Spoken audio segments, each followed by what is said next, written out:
Check.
I don't hate it. I don't hate it.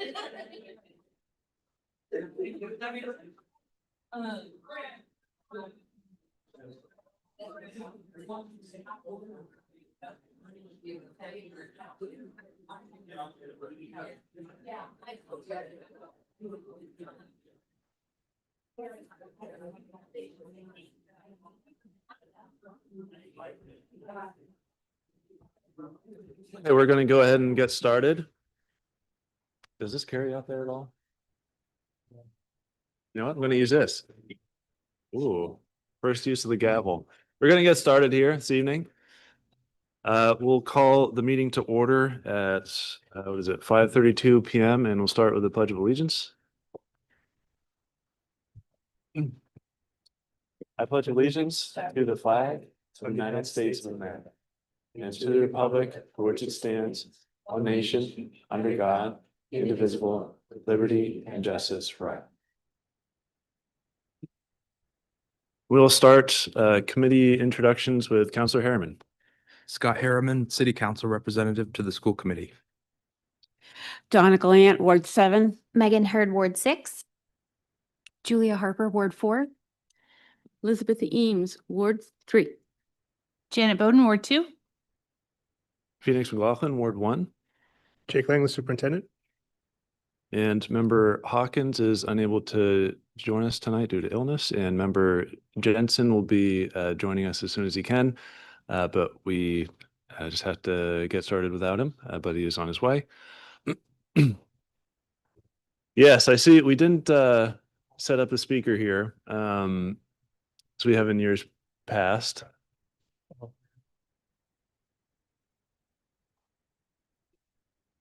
Okay, we're just going to take one moment for the audio.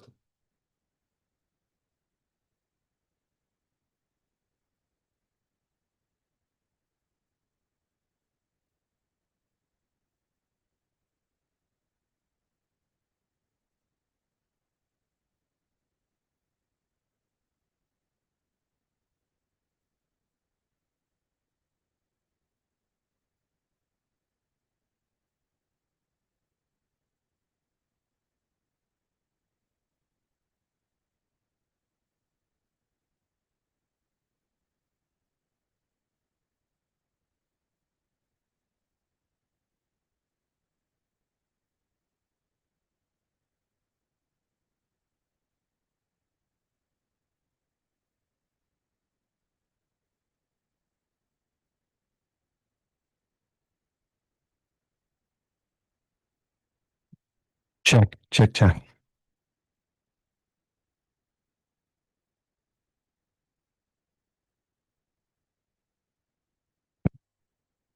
Check, check, check.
Just on the mic. How's this? Check, sound check.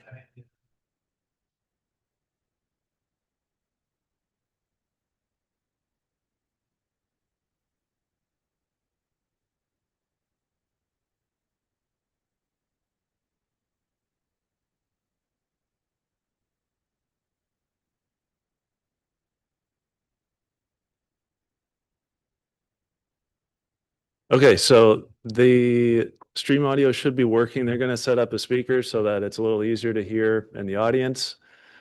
Before we get into the presentations, I do want to say, so for the timing tonight, this is a budget workshop. Typically, at workshops, public comment is not a part of it.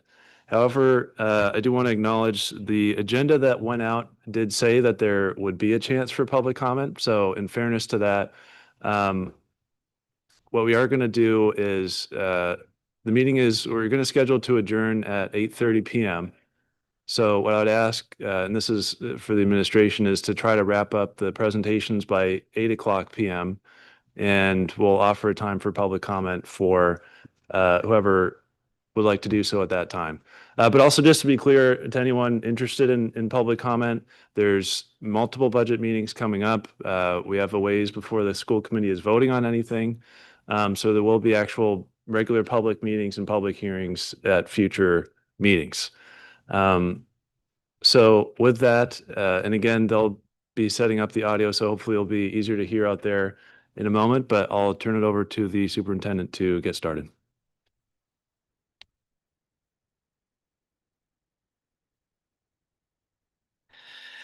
Tonight, we're going to start with a discussion around some information I put together regarding the reductions we mentioned on Monday. The committee had asked for more detail, which I knew would come out eventually. We did want to take some time to notify people that we were talking about directly. I just feel like that's the professional thing to do, and it's such a hard conversation. So members of the audience, if you are a staff member, we did share in an email the document I'm going to go through if you want to reference that. I'll try to talk loud initially here. And then once we have the audio from the speaker, let me know.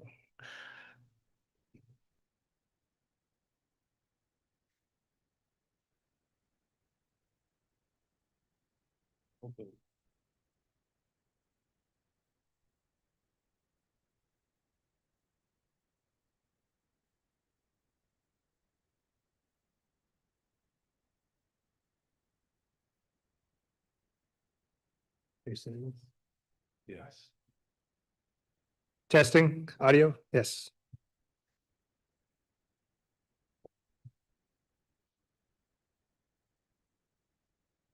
Testing. Is that better audio for everyone? Great. Thank you. One last request. Can I get permission to share my screen?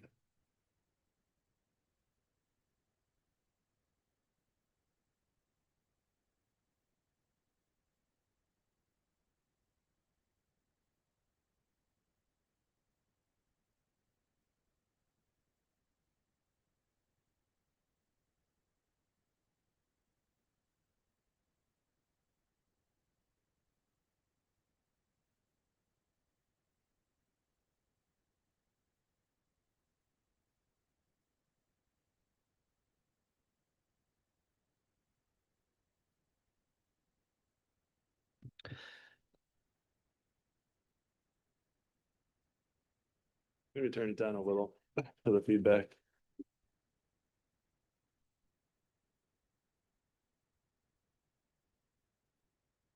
Okay, is that good? Okay, thank you. So I don't know a better way to do this. So what we did, we talked about was to go through some facts, but also to structure it as a who by position. I mean, a snippet without writing a book on each person, how important they are to us. A snippet of the what, and then if there's any restructuring that we think we can try to work with. But again, none of this is easy. So I'm going to work through the document as we shared it. I apologize for reading to you, but I don't know how else to do it. There'll never be an easy way to tell people we care about, who are members of our team, members of our community, that are so supportive to students and families, so supportive to staff and more, that their life's work and career efforts matter, but their position is a proposed budget reduction. It's definitely a heavy conversation. There are many factors to consider when we look at the budget overall. We wanted to share some factors that contributed to where we are at as far as the superintendent's version of the proposed budget. Over time, Lewiston taxpayers have voiced the local tax burden is high and is hard to afford. Lewiston is going through a revaluation process that is decades past due, so the end result will have many implications for property owners. Notice of specific tax changes will come in April. The budget referendum is mid-May, May 12th. The city budget is not voted on in referendum. And I mentioned that because we did hear from some voters last year that they supported schools, but struggled to support the budget overall and wanted to use the ballot box to demonstrate their voice with budget process. But when I talked to people, they sounded more frustrated with city than they did school. I also think they support our city, but wanted to voice their concern. The referendum in May is strictly school budget. We did get information here recently, the proposed increase at the city side. And I mentioned proposed, they still have a budget process they work through like we do, but their proposed local increase is 5.9 million. And just for information, they have about 300 or so staff, but they obviously have numerous service departments. School, we are looking for, in this proposal, 3.9 million increase. But please note that we have over 1,000 staff. And if you consider our part-time staff or substitutes, we approach 1,300 staff. We are a recipient of increased state subsidy, but without changes to the budget, we would have been bringing to you as a committee a $6.5 million increase as it related to the different changes with staffing and costs. Our cost drivers have pushed our budget to higher levels without substantive changes to what we offer the number or the number of staff that we have. We also have to factor in a diminishing fund balance. We are currently at 7.1 million. This budget proposes that we use about half of that, while knowing this year we are expending all of our budget as projected with some overruns, which is number 9 in transportation, special education, and also power, electricity in the current year. Those overruns leave no fund balance for future use. And so if we use $3.5 million this year in the auditing process, it would leave us 3.6 next year at max. So all these add up. Unless our community wants to approve an increase for local taxpayers over $6 million, something has to give. Unfortunately, over the last several years, we have continued to reduce positions. Many reductions have been vacant, but those positions are gone and have been for some time. There's no room in the FY26 budget for overages that are fixed or variable. And an organization our size, serving well over 5,000 students and their families with 10 buildings, can continue to operate and get budget approved the ballot box. And we won't be able to do that unless we make some changes. Having said that, if community wants to participate in this process and go vote to support a larger budget, that is feasible. But the proposed reductions I'm about to share have some detail, but please note that these do not include sunsetting grant positions, federally impacted positions. And what I mean by that, there was some shifts in rules and some shifts in end date with some funding, which will impact positions for next year. There's also some other unknowns, such as title fund allocations, which we have been told will get title funds federally, but we haven't heard anything for detail about how much as it relates to rules or adjustments in actual dollars. So I try to do this by category, and I'll just walk through, and if there's questions from the committee, please don't hesitate to ask. The first grouping here is administration. And the what is a few years ago, we transitioned some positions that were called special education supervisors to assistant principal roles. For those of you who were around for that, there was a lot of reasons for it. It was beneficial for many reasons, but we do think through our ongoing assessment of capacity and ability to serve our students that we can achieve this work by reducing 2 administrators, one at Connors Elementary School and one that has covered multiple areas, including the middle school, high school, Longley, and some student support programs. But to do this, we think we can shift an intervention coordinator position, which exists in our budget currently, but it's unfilled, to shift that to a special education coordinator position that can help with hotspots or high volume areas as we work through the school year. Next area is human resources, reducing by 1 full-time staff and reduce existing, I called it fill-in or a substitute line, which is odd language for someone. But really what this was, we had someone that would come fill in at the front desk because we don't have a receptionist anymore. We actually reduced that from the budget. But at high volume times, like start of the school year, hiring, onboarding, all those pieces, we would bring someone in and they would help us with the flow of work. It was a substitute like line that's being taken out. The restructure is none. We believe that we can or we have to just redistribute the responsibilities for that. Tech math is a contracted amount that was run through special education. It worked that way because we had a special education, an adult education teacher that had a math specialty, and she was willing to work with students in our career and technical education courses and taught some sections of technical math. It's a direction we want to move. It's a math-related skill set of standards that are beneficial to kids looking to work in the technical trades areas. We do think we can absorb that, looking at the math schedule at the high school. That's not a definite yet, but we'd like to find a way to ensure that our class sizes make sense. And if someone has the availability in their prep windows by contract and also in their schedule, that they might be able to take on a tech math section that would cover what this reduction entails. Next up, the who component is the technology specialists and 4 technology coaches, one of which is vacant. There are 5 positions here that support technology implementation, innovation, student engagement strategies to seek and bolster the use of technology, modern technology in the classroom. They do things with clubs, competitions, grants, 3D printing, AI use, you name it. They do a lot of real basic things, but also all the way up to some innovative efforts that we have been able to introduce into our classrooms.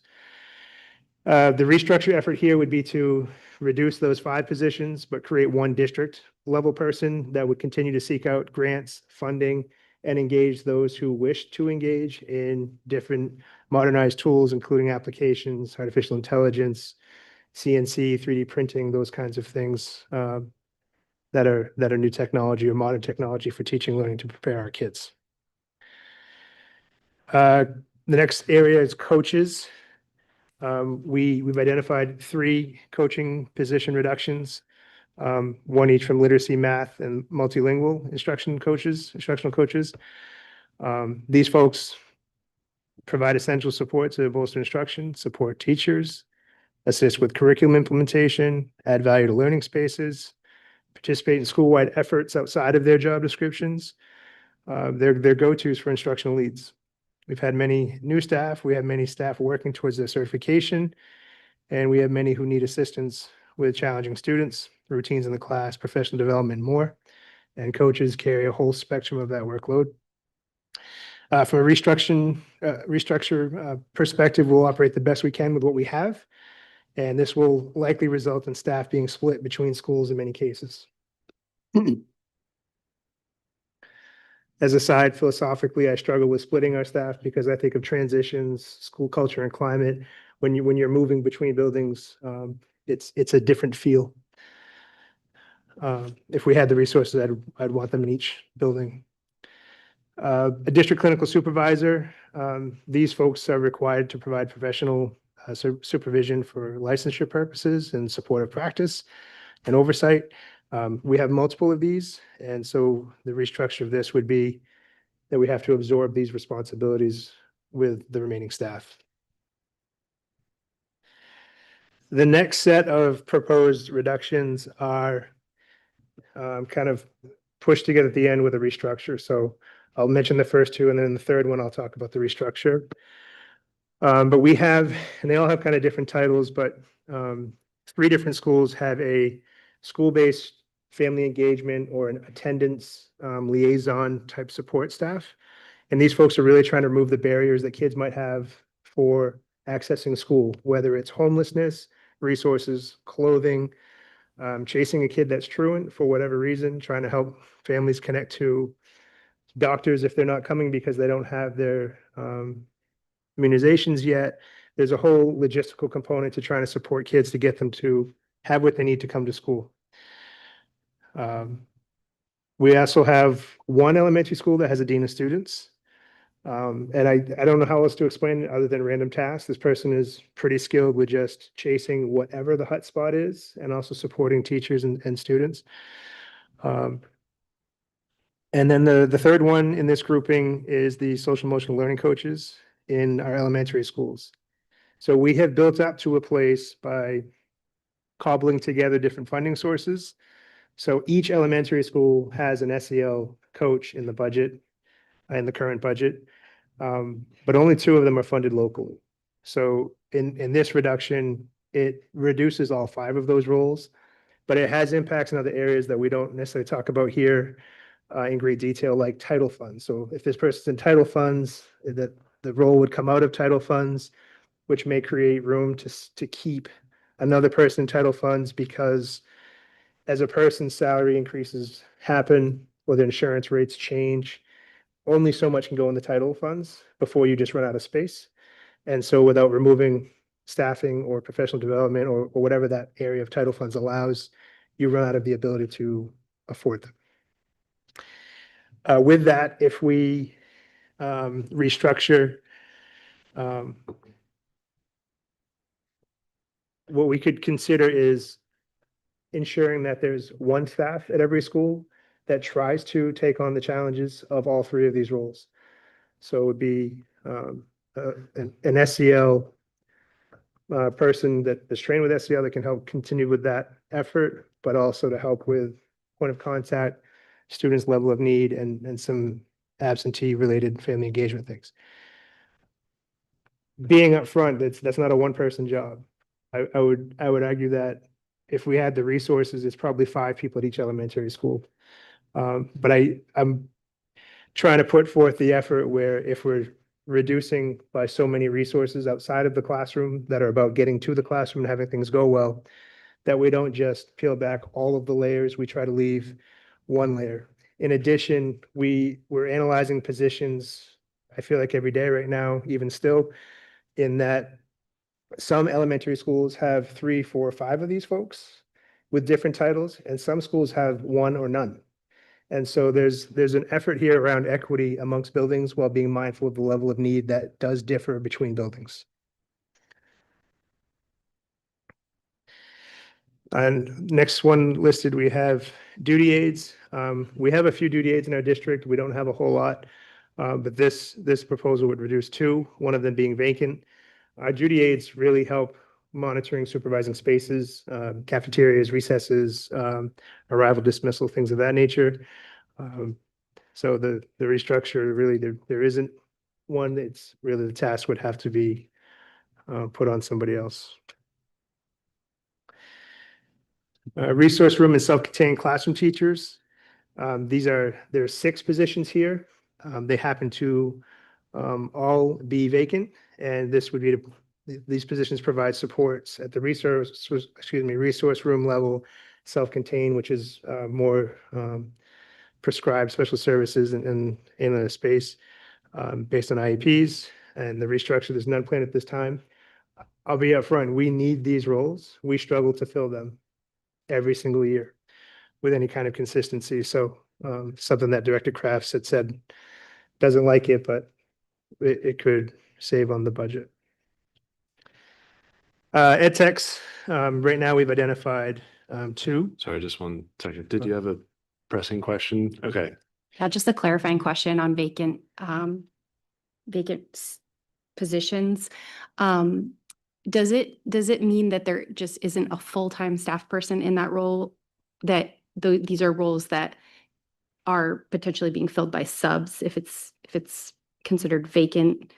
And so it would be actually, if this budget is suggesting 30 positions, 23 or like 7 of them vacant, that it is actually removing like adults from the building. Is that? So yes, in part it varies. We would have to look at each individual job. Some of them do have subs that help cover various areas. Some of them are vacant and have been so long that we are not running that classroom, that space. So it's both. But to your point that when I say that many positions are filled, those are filled by contracted hourly folks that work for Lewiston Public Schools. These are not substitutes, but we do have substitutes that fill some of these roles to keep us afloat. Ed techs had started. Those folks support programming and regular education, special education, but also our career and technical education. And the restructures, we would have to absorb the responsibilities as much as possible. Librarians, right now we have a model at the elementary level where there's a district librarian, and each of the libraries has ed tech staff. And those folks do a great job. I don't mean this as a slight. It's not ideal, right? I think folks carrying out the curriculum of librarians, they're not librarians. Librarians have a special set of training and skill sets. It is a model that exists elsewhere. Right now, we still continue to employ a full-time librarian at the middle school and high school. This proposes that we move that to ed techs and consider hiring a librarian that's 712, which would offset the budget some. But also, I think we want to look at the districts that have a pre-K through 12 librarian and ed techs throughout all their schools. Again, not a popular recommendation, but it has been able to be effective elsewhere. Literacy specialists, this is a more of a strategic piece, but the literacy specialist, to give you a sense of what that is, this is someone who we try to make sure they're trained and or carry themselves as more of the expert that work with coaches directly, also teachers, instructional strategy, curriculum, and they support teaching and learning as a whole. That said, we are looking at a lack of coordination in our district for multi-tiered systems of support. It's required by statute, but also good practice. And so looking at a transition of that role to very different responsibilities. We also have one general education social worker. I think the committee and our community knows how I feel about supporting students in that way. I think it's incredibly important. But we're also looking at a sense of equity across the district, which is a very tough thing to do, again, with our mixed demographics in different places and level of need. But this would reduce 1 of 2 general education social workers at Montello, but as part of a restructure, we're looking at getting a little more something at Geiger, because right now they don't have a position that supports any of those functions that we've mentioned prior. And I included at the end of the text before the breakdown of the salary cost. Please note that none of this is easy. We wish we could keep all of these positions, and we continue to look at other savings potential, even though we're near 100 reduced positions, except for our special education additions for the most part. And those were hired to deflect costs in areas like the CLIMB program over the past 4 years. So there was a conversation about 61, and then there was a conversation that we reached 91, and now this is another 20 plus that we're talking about. Again, being transparent. We did add positions in special education to try to deflect that cost of sending kids elsewhere, which we'll talk more about. But many of the positions we've cut before today have been vacant. But the harsh truth of budget growth outpacing our taxpayers' ability to support that tax base, I think is in front of us. And so we have to be very mindful of making tough decisions to ensure that we have a chance to get some community support. I won't go line by line, but you can see in the attachment, there's a breakdown of positions. These are related salary costs. They are not who took benefits, who did not. That's always a variable. We can get that for you. But I also put a note at the bottom that with the positions we talked about restructuring or adding to try to help compensate for some of these losses, we won't be able to, but the salary additions is $466,495. That's an estimate, again, without benefits. So you can see that this is $1.5 million wash of critical loss and an opportunity to try to mitigate what we can. So that's the update on reductions, and I'll take any questions you may have. Questions? All right, we'll go around this way, starting with Member Bowden. Okay, so this is like actually really unfortunate to read. This is kind of crazy, Jake. We purchased a building at 287 Main Street for $1 million last year, and I think we need to put that up for sale. If we can't afford the teachers in our schools, we cannot afford that building and what it's going to cost to rehab it. So I'm not sure why we're holding on to it at this point.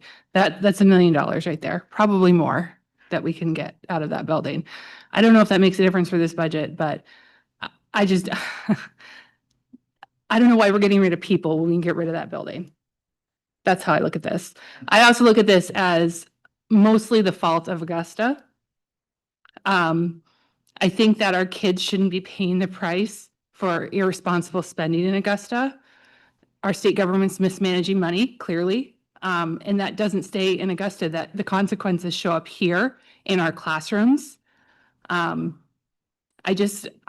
so sickened by all of this. I don't even really know what to say other than we should start by, as a committee, instructing Jake to get rid of the Main Street building. Who is next? Was it Member Eames? Only if you have if you have something. It's a very simple question. I don't know what a clinical supervisor is. Well, I didn't know if it was the school nurses or not. Must be No, the so- licensed social workers. Okay. Right, this is someone who oversees licensed clinical staff, yeah.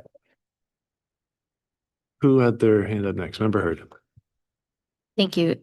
So yes, I agree with Member Bowden about 287 Main. I think we had great intentions for that building, but we don't need to worry about space if we don't have enough staff to teach our kids in the building that we currently have.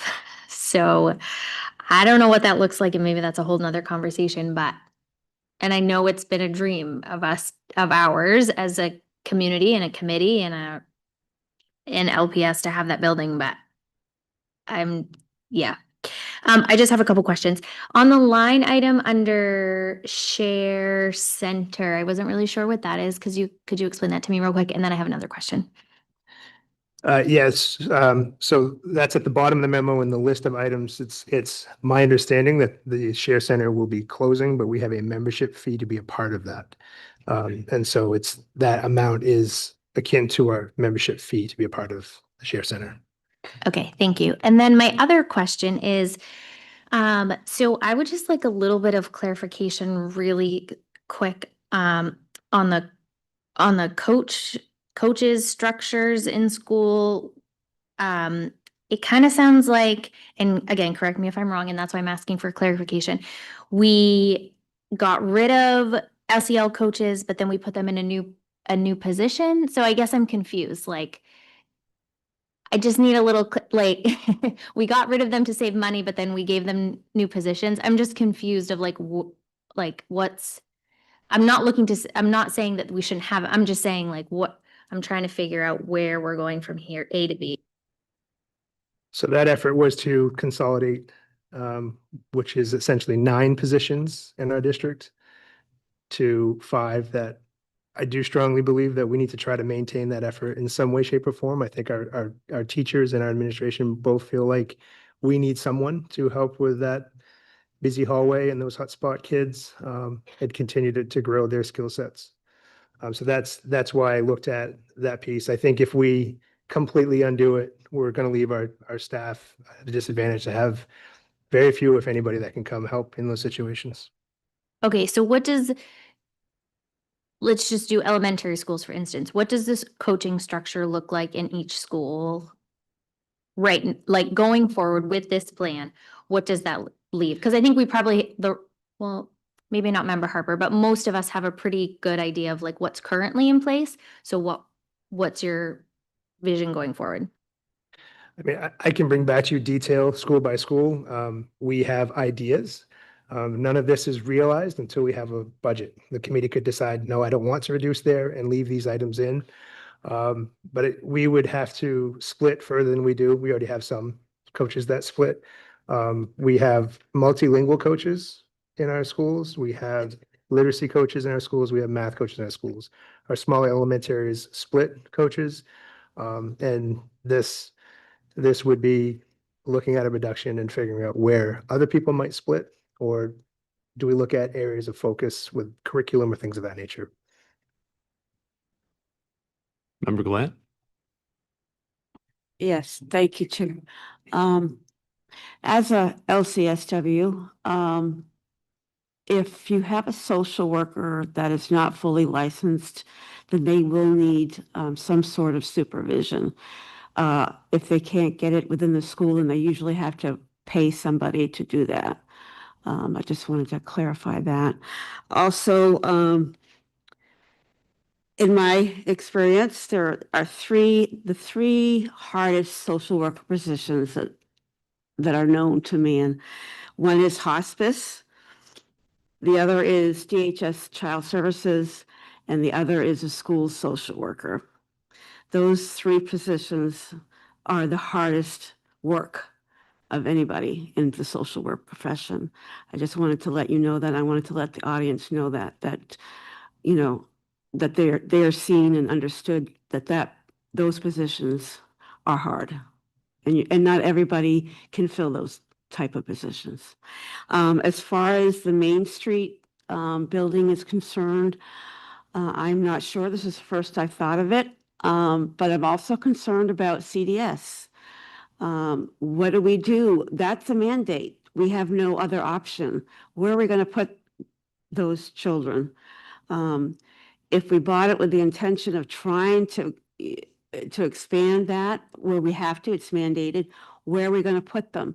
Where are we going to put more people as we have more apartments come up and more housing developed and more kids coming into school? Where are we going to put them? So I think there's 2 sides of the coin, because they're mandates. We cannot say we're not going to do CDS. That's just those are my thoughts. Counselor Airman? Thank you. Excuse me. So I had a couple thoughts. I appreciate the suggestion about the building on Main Street, and that came to mind to me as well. But thinking about it a little bit more, if we were to sell that, it would barely cover the reductions from this year, and then next year we'd be back in the same place, especially with where we're currently constrained for space already, and enrollment is growing or likely to grow. I just feel like that might buy us a year in the short term, but then we'll just be in a worse position in the future.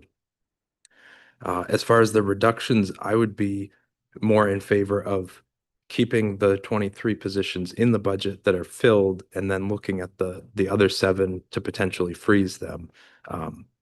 I know that it is a large budget, but I think that the point where we're at right now with staffing is already less than ideal, and cutting that even more is just going to put our schools further and further behind.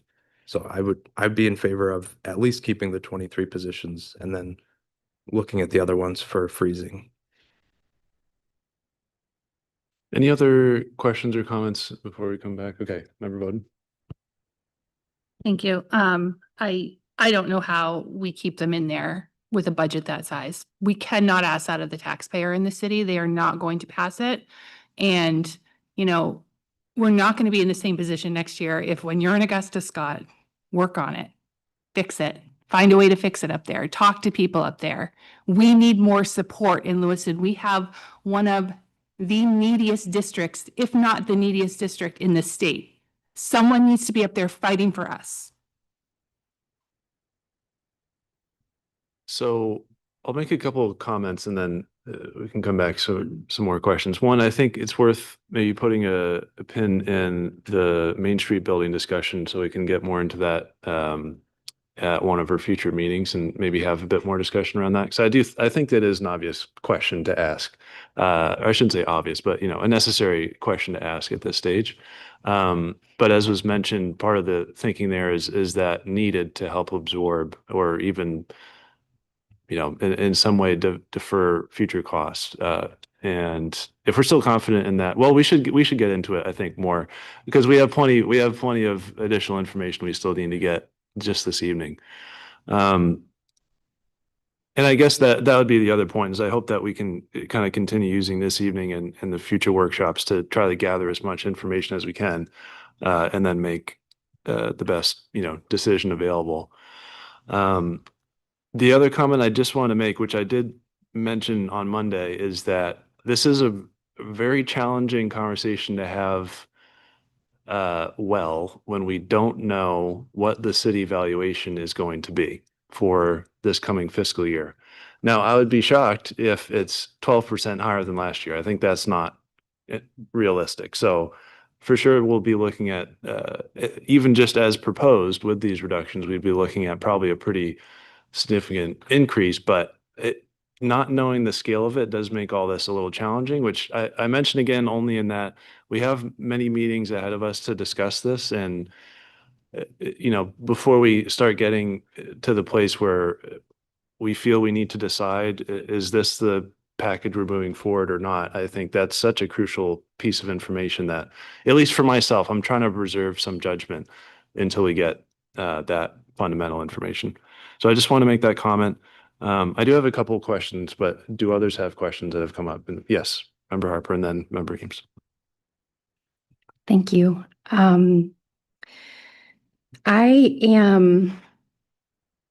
This is my first run through of a budget process, and obviously, as other people have stated, this is a very saddening prospect to be looking at. So, I mean, I have a few things. So I'm a visual person. I don't know if it's possible to look at the schools and, if you're talking about cutting here and there, like, I don't know if you've ever done it where you're able to kind of understand where the staffing is getting reduced in some places and still existing in other places. Also just information around the level of need at the schools, like what is the situation with like overcrowding and what is, that kind of thing. And yeah, percentage of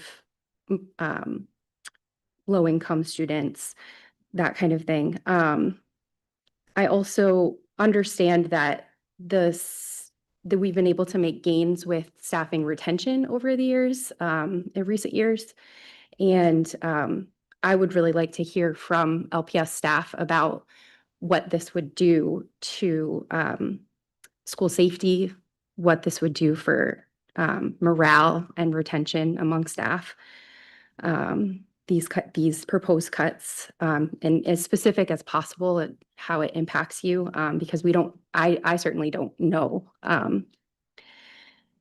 And I also would like to know if someone could speak to the negotiation process with the city. I don't even know if it's fair to call it that, but like, if the city, because there is no other mechanism, like the schools are this very unique thing where voters can show up and vote it up or down, and that doesn't happen with the city budget. What is the you know, if it just doesn't seem like the city is forced to make the hard decisions that the school is. And so is there, just speaking to a conversation with city council, what does that look like? So that, you know, we're not hitting the voters super hard with a super high budget overall, but that, you know, there could be, if they could just see what the schools are having to deal with, that they might be able to take a harder look at their 6 million or whatever it was. I think those are the things. Counselor Ehrman, just as our city council rep, would you mind just saying a word about that process and Member Harper's questions? Yeah, so excuse me. So we do have our joint meeting next Monday, I believe it is, with the city council and school committee. The city council received the first draft of the budget last night. It's I can't remember the exact number of the increase, but it's another tough budget, of course. It doesn't propose any additional staff except for perhaps the public health coordinator position that we asked about. That is in the budget. I don't know if it will survive the budget process. So it proposes that one new position, proposes freezing additional positions over what is currently frozen. And it is also complicated by the whole revaluation process. And so currently we're at, I think it's $32.78 as a mill rate.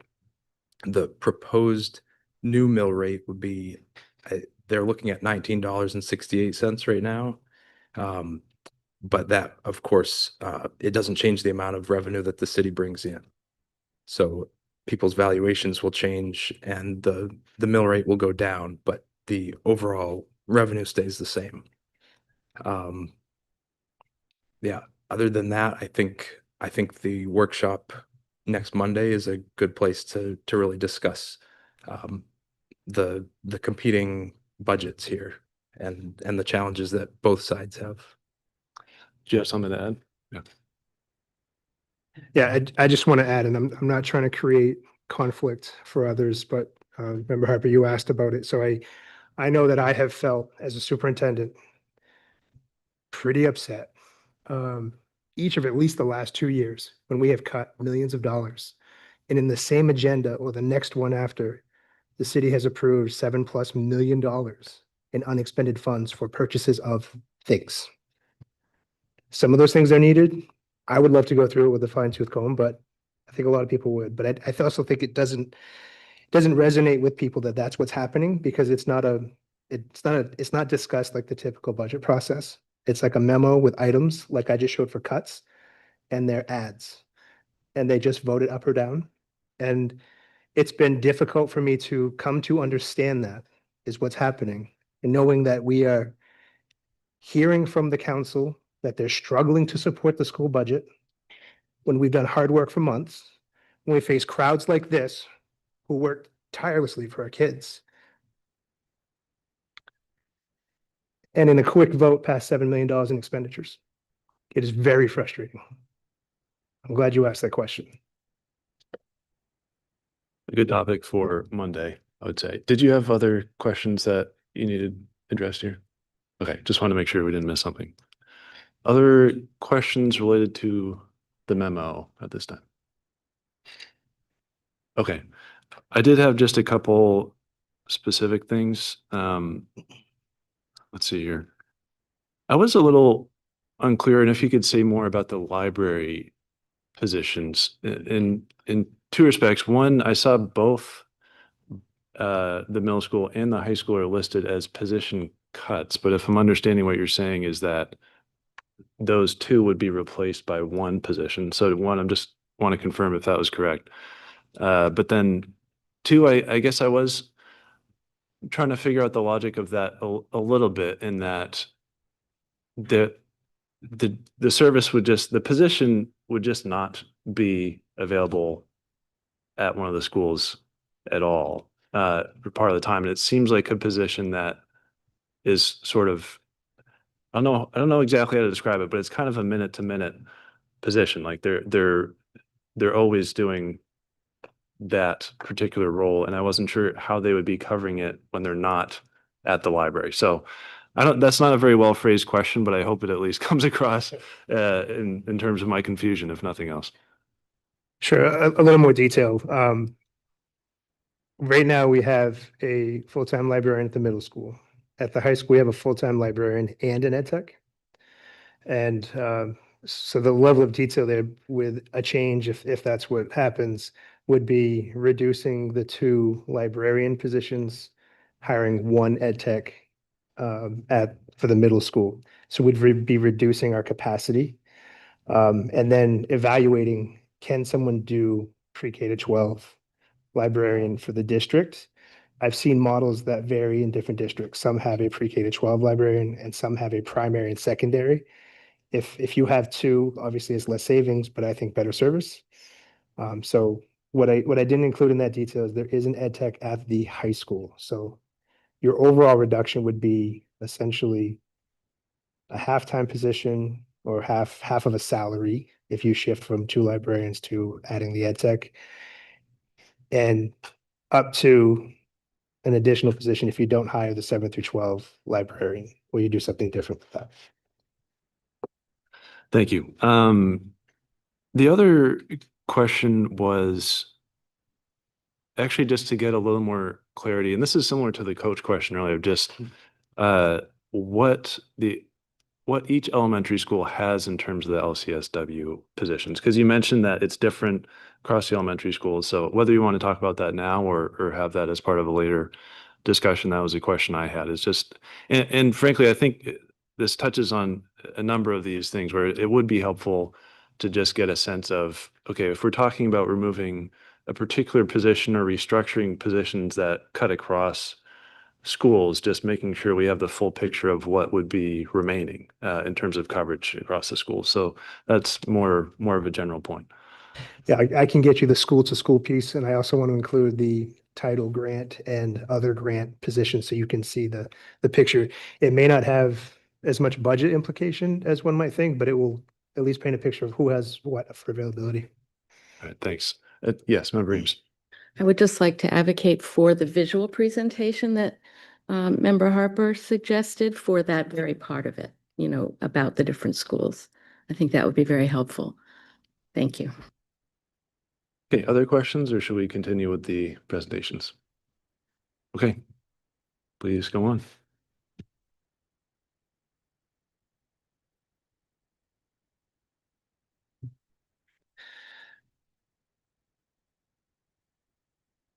So next up, I'm going to share some slides, but then I'm going to ask Director Crafts to come up to talk about Article 2. And give me just a minute. I might just shuffle some slides here. Just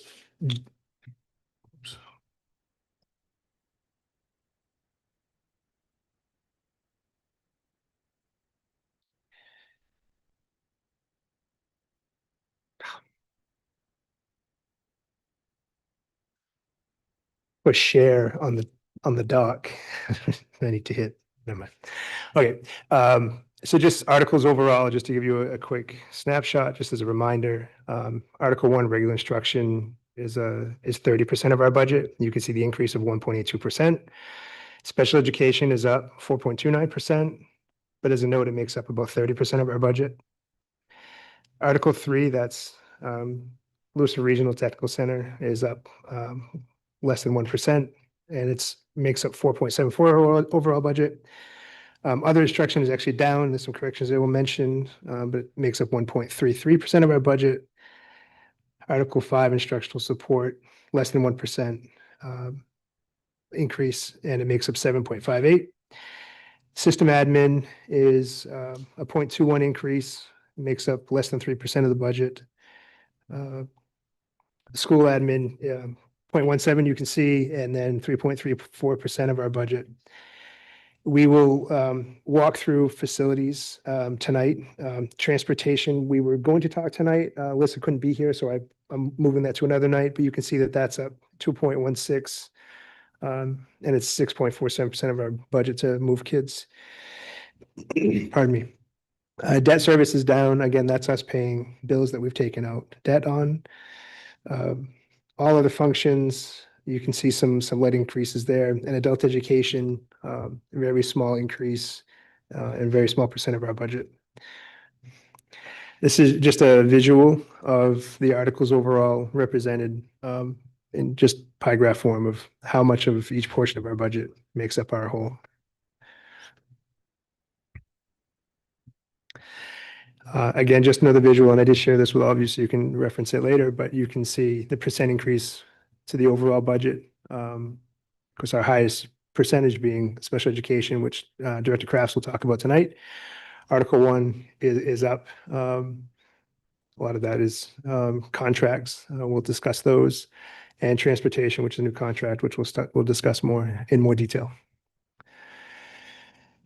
So Article 2, which Director Crafts will talk about a lot, and please feel free to ask any questions you have. She's very well versed in this, and she's going to repeat some of what I'm sharing. But there's an expense to growing our local programming. We'll obviously have contractual increases, main care seed cost and out-of-district daily rates that we don't have control over and how they're set are up significantly. She'll talk about that. So with Article 2, I'll just show you similar charts. You can see in what areas the percent increases and change there are to the budget. Just as a note, as you read through these charts, FY27, the budget we're working on now is all the way to the left, and you can see the difference from year to year. The ed tech cost, which is a pretty big number, that's what you're looking at for our ed techs and BHPs as it relates to our CLIMB programming. We'll get into that in more detail.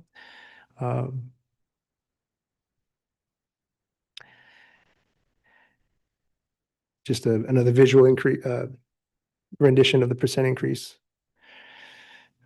And this represents the dollar increase that you're seeing. And Kirsten, I'll jump to your slideshow if that's okay. And we will talk more about Article 2, which is special education.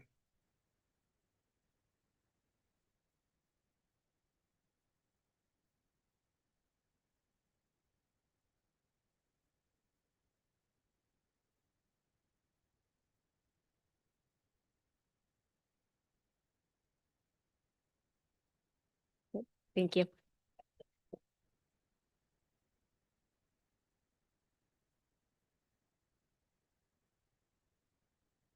Okay. Good evening. Kirsten Crafts, Director of Special Ed for the district. I would like to start by thanking my two assistant directors, Michelle Winslow and Jim Cliff, if you could raise your hand, because they helped me a lot with this. And so did my assistants, my administrative assistants, Lynn Philbrick, Jen Ross, and Allison King at the office. They're not here tonight, but I did want to recognize them as well because I appreciate all of your help. So in the past, I've done a lot about, let's go through all the programs and try to teach you about that more. I know some of you are new and I'll try to do that as much as possible. But for tonight, what I wanted to do for the sake of time and to really let you know the big picture is to focus on the cost increase so that you can understand why it's so much and why it's out of our control. So special education law dictates what happens. There's no negotiations. A student moves in, we have to service the IEP with what they come with. There's an IEP team meeting, we get assessments done, we have to follow what that says. So sometimes that means we have to make big increases. So what I've done since I started was I've tried to refigure how we're doing things and do it smarter. We're improving money-wise, but we've also had to put some money into it. And we've also had a significant amount of students move in that have heavier needs, that have much bigger programming requirements than we did when I first started. So I'll try to explain that too, the best I can. All right, so Jake already showed you this. We were at 34 million last year. We're at 39 million this year. You can go to the next one. So the three heaviest cost drivers are the out-of-district private school placements, like I said this last year and the year before and the year before, our transportation costs and our related service costs, and I'll go over those to the best of my ability. All right, so our out-of-district cost, that is students that are being sent to other districts, not districts, sorry, special purpose private schools such as like Spurwink, Margaret Murphy, Sweetser, ALTC, that if you will see the tuition at the top, since 23, we went from 5.6 million. Last year, we were at 8.1 million, and we're now at 6.8 million just for tuition costs, which is good. That shows that our kids are in climb in their home.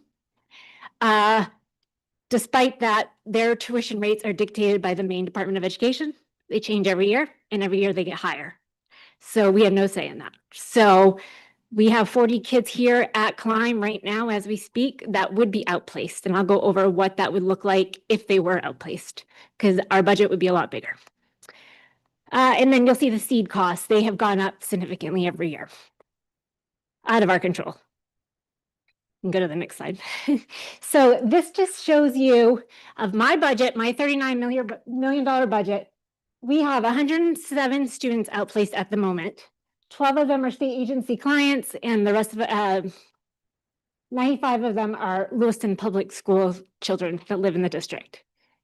That for the entire budget is 30.2% make up those 107 students. And I have 1,145 students total.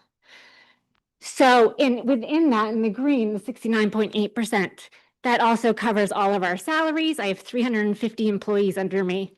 The programming cost, everything, administration, everything that it takes to run the department. So you see I consider it to be an imbalance and not fair, really. And it's out of our control. So unfortunately, that does rely on the school system, and we have to make up the costs.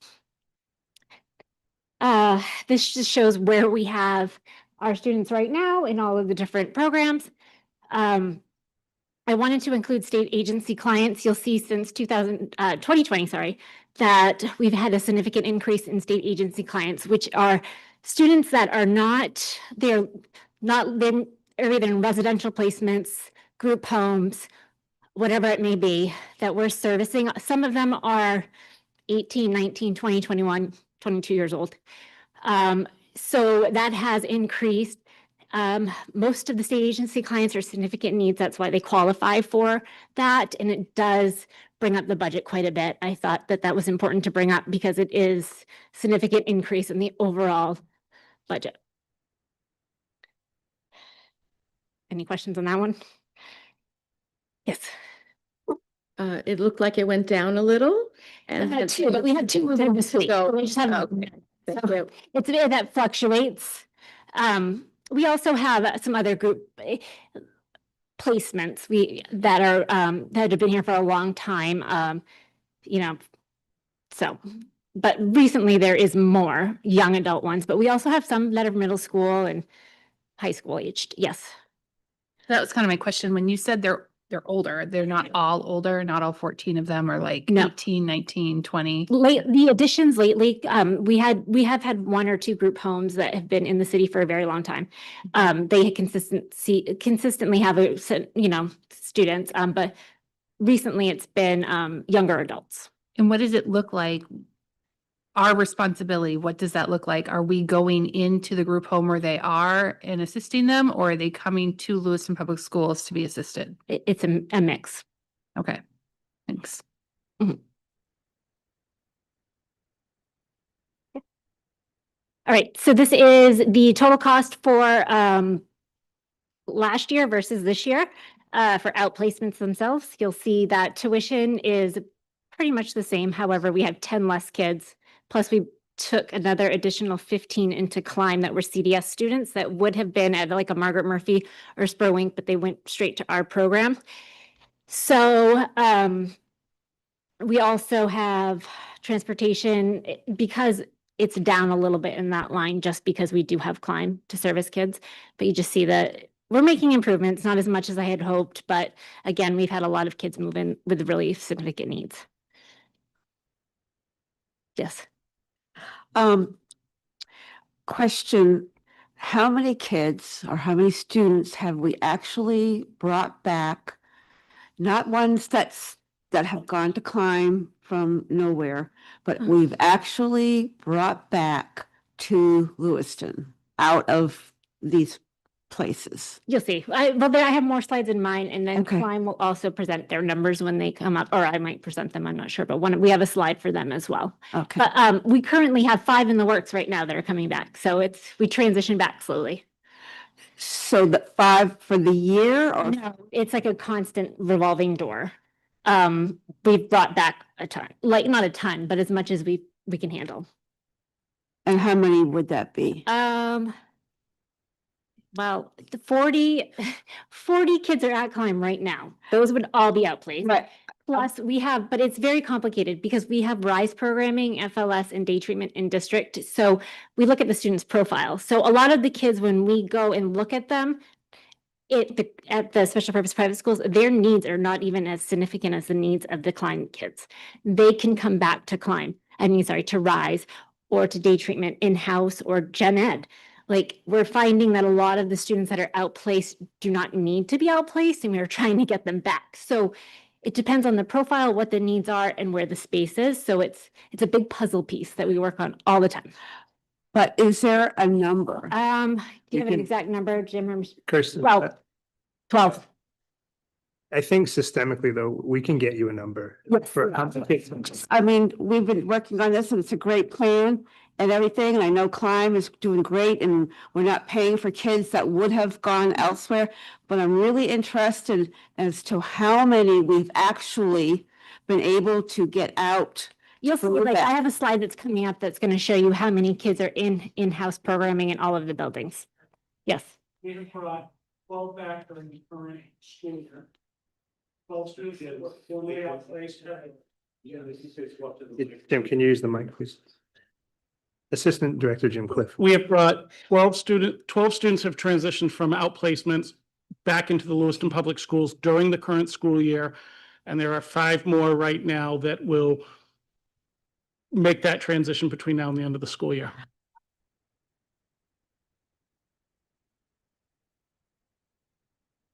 Okay, these are just some examples of what a typical cost would look like for a student that is outplaced. At the top, the 21-year-old. So special education law changed about 5 years ago, stating that we're responsible, the SAU is responsible to educate up until the age of 22. It's no longer 20. What happens with that is that when you're 20 years old, main care no longer reimburse if you're outplaced. So we're responsible to pick up the outplacement costs for 100% of the main care bill. So I wanted to just give you a picture of that, because if you have one student that's in an outplacement that has a 1-to-1 BHP, you see in the blue, that placement's costing the district $198,000 just for that 1 year for that one student. I do have a couple students that have 2-to-1s, and that placement's costing us $318,000. I just think that that's worth mentioning because it is a significant amount of money. I have 2 others that I just wanted to show you that are just random examples. One of them at Margaret Murphy Center is making is $151,000 for the placement, and that gives you the breakdown of the tuition, the seed cost for each quarter. So that's our 33% that we have to pay. That is this portion that we pay. It goes to them and they get the 100% of the tuition cost. That's how you're finding up top in the blue and the yellow. That's really what an outplacement cost is worth. However, when we keep them in district, we don't get that 100% back. Yes. Do you mind just restating what exactly the seed costs are for? It's main care building. So they're either 100% cost, right? The school district picks up 33% of the bill. So what happens is we end up, when the students are outplaced, they'll get 100% of the, they get 66%, and then we have to pay the 33% to them. They meaning the special purpose private Yes. school. So this on this table, the numbers labeled seed Q1, Q4, et cetera, that is money that goes to cover additional tuition costs. Yes. Okay, thank you. It's in addition to tuition, in addition to transportation. That's how you get those big numbers, because when I first started, like, I just would look at the tuition, but when you really get digging, it's way bigger than that. Did you want to add anything, Jake? Just one additional question here. from Yes. Member Jensen. Thank you, Mr. Chair. I just want to make sure I'm hearing you like clear. So we are required to cover the cost for students up to age 22, and yet the state doesn't give us any money after age 20. So we're Just for main care, yeah. just for main care. Mhm. Wow.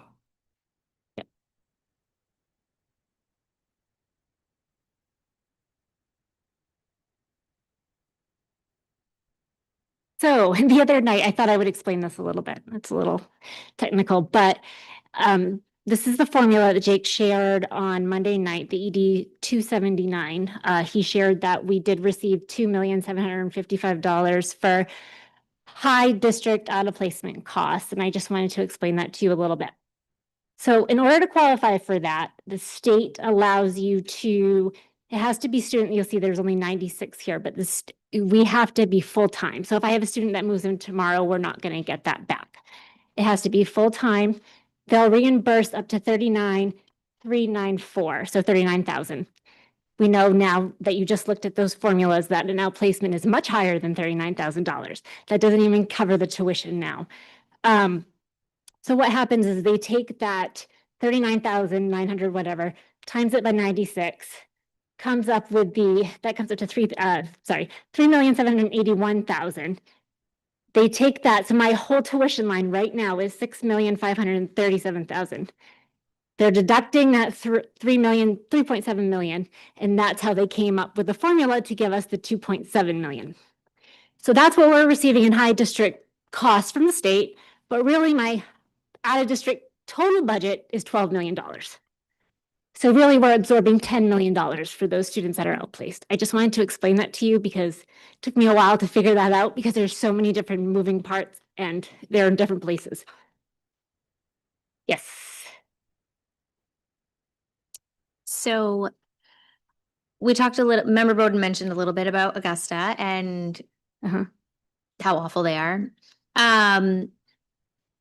Lewiston is a hub, and I think that's a testament to you and your staff and your team and the rest of our staff at LPS, because it seems that people come here for our special education services. And so at what point do we as a district, and of course legally we have to provide, but at what point do we say like we can't anymore? And like it's hard to say, I don't ever want to say that we can't, but I mean we can't. Looking at those numbers, what they're providing, I guess provide is a loose term because they're really providing nothing. Well,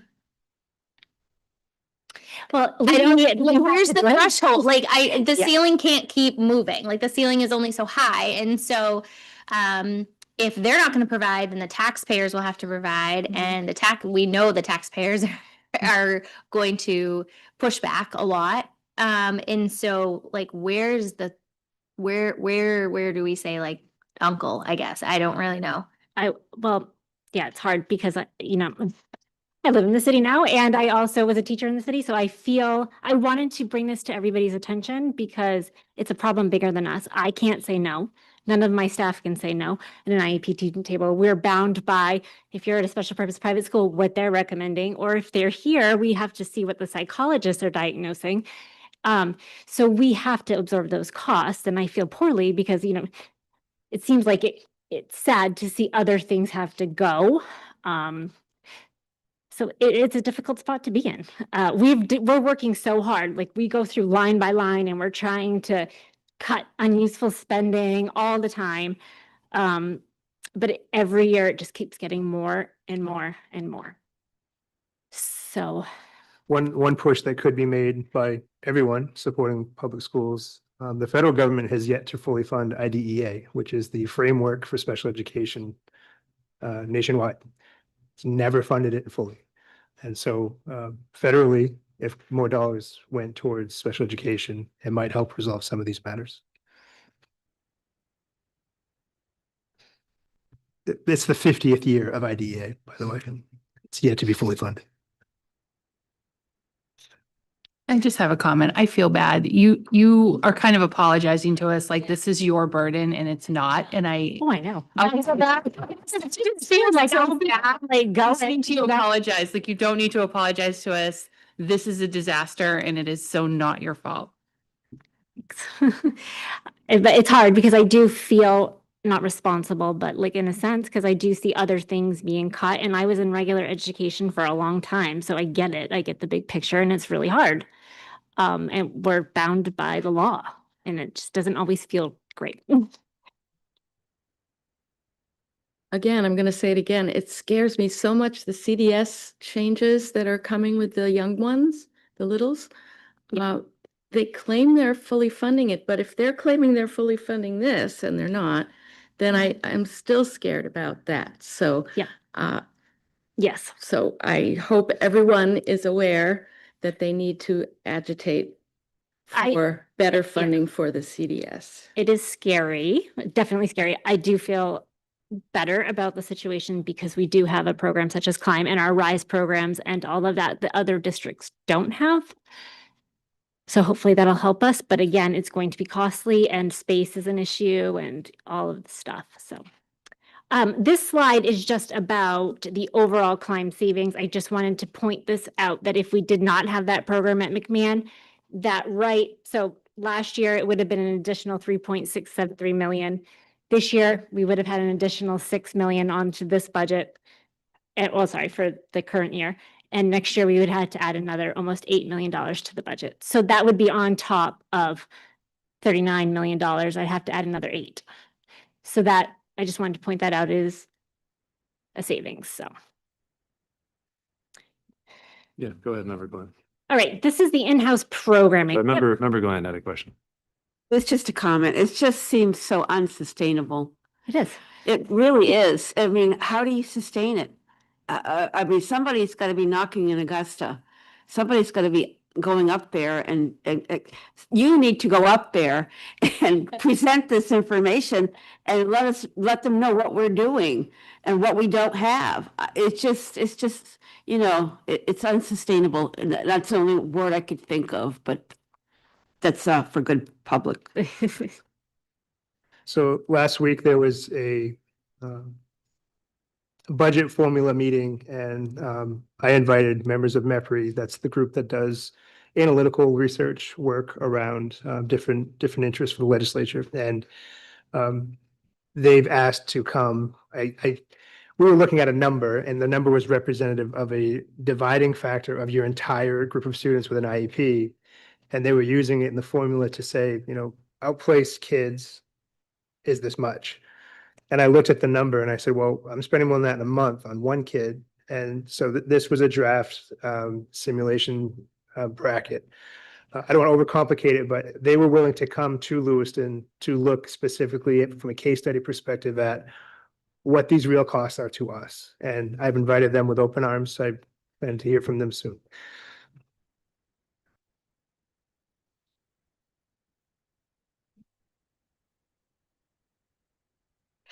This is a slide of our in-house programming.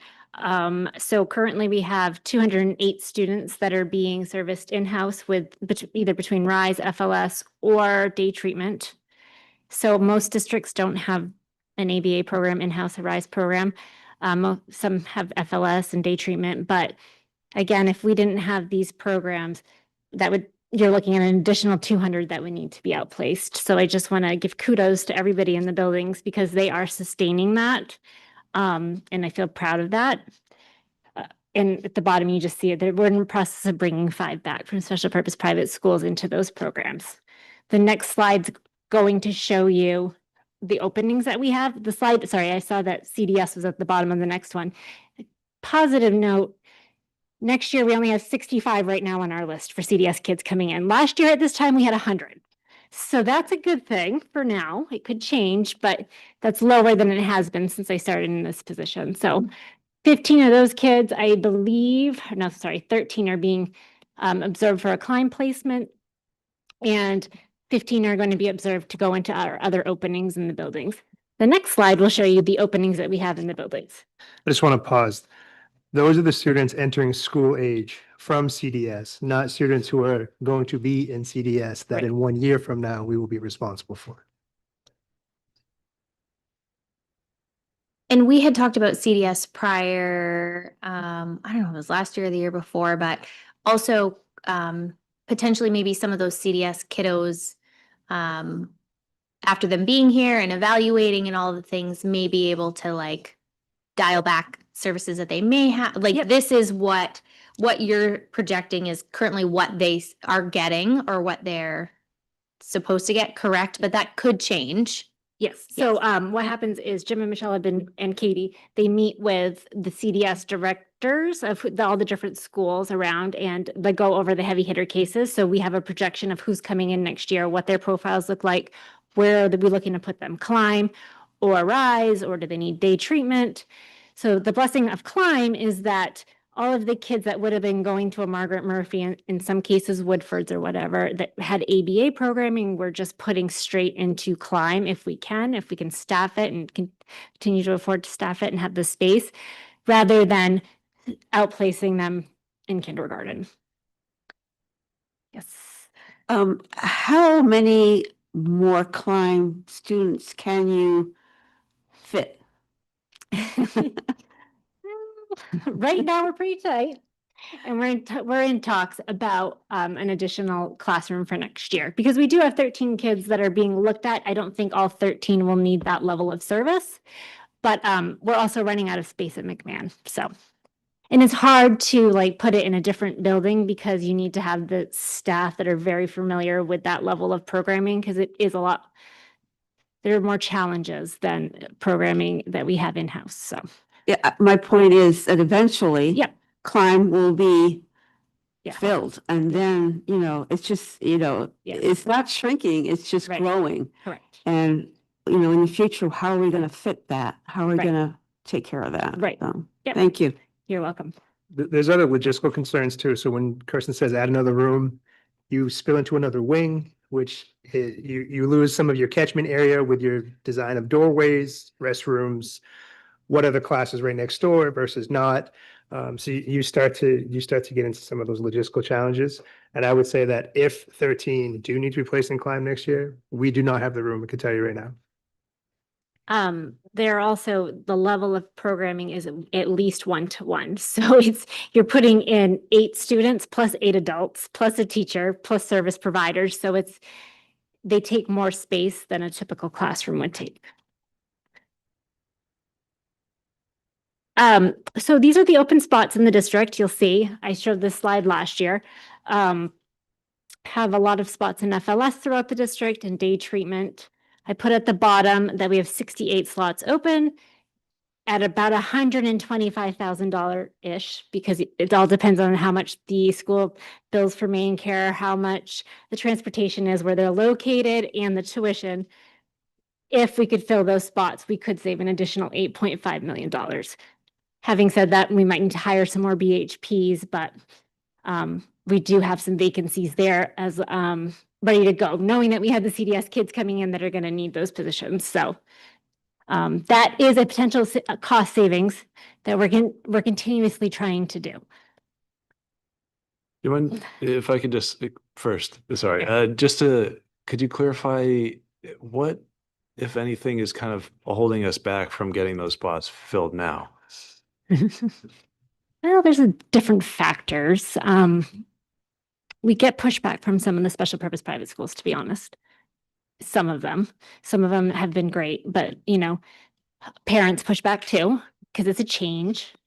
But we're constantly going and trying, and it's an uphill battle, but it's happening. But that's a big factor. Sometimes too, like staffing for the BHPs, the training, making sure that they are confident to take on kids. That is an issue. Member Glant?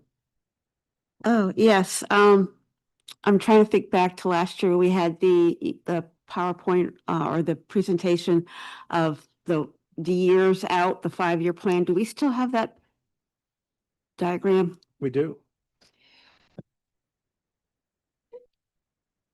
I can resurrect that at some point for sure.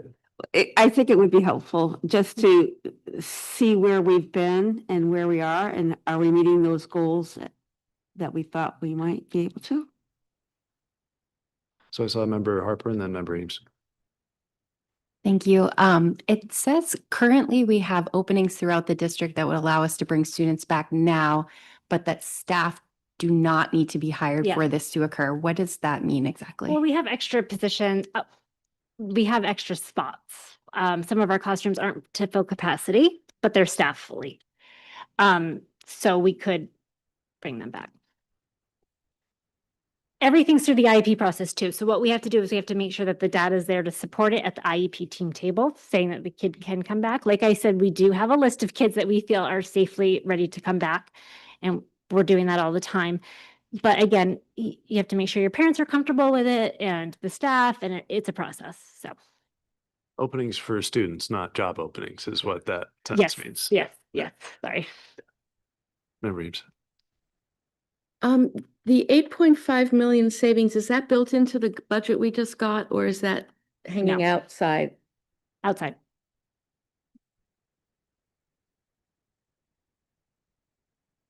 I do feel like the thing, one of the big things that would be holding that back is some of the special purpose private schools are able to pay their staff more. Our Climb model is able to do that. I feel like we need to do something for the BHPs in the building level so that we can get more training and sustain that level of programming. We have the spots available, but it will come with a little bit of cost if it's going to be done well.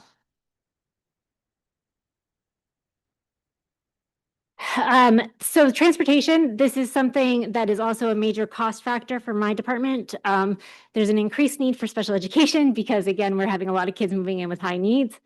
The cost increases for our contracted providers. We don't have our own transportation company, so we rely on other companies to do that. We're working with Alyssa and her department to be more efficient on how we are, we looked at all the bus routes and we're making sure that we can safely put kids together, and we're looking at the different contracts and seeing, can we get minivans rather than vans because they're cheaper? And so we're currently doing that together and working more as a team. So that is in the works. You're not going to see that right now because we're in the process of doing it, but we are all working on that. And then speech and language. So speech and language services, major increase this year. We're spending about $150,000 per month on contracted providers for speech and language services. There just aren't a lot of speech and language people applying for jobs. And our service providers are on our collective bargaining unit. So it's a salary that we're not able to negotiate. A lot of the speech and language professionals in the community are working for themselves or looking for higher rates. So that is costing us here more money because we have to provide the services. So I just wanted to point that out. And I think that's it. Additional questions? Okay. What do you have next? Good to go. Okay, thank you very much. Yes, I guess Thank you, you're Kristen. no, I was yeah. trying to resurrect that slide I was asked about. Okay. Hold on, I might have it right here.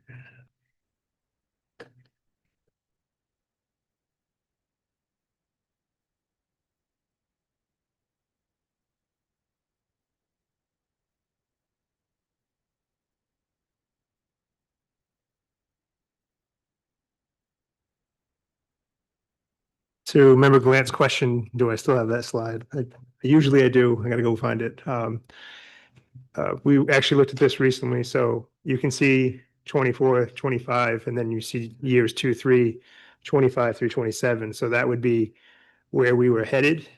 And we talked about using increasing programs by 60 students. And so we're well over there was 208 before Climb, so about 250, 248. If we take the 5 back that we were mentioning very soon, that gets us at 253.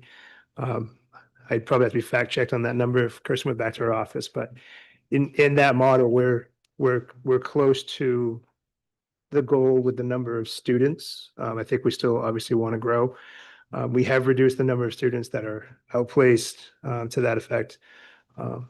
But certainly a ways to go. And we are using that full section of McMahon at this point.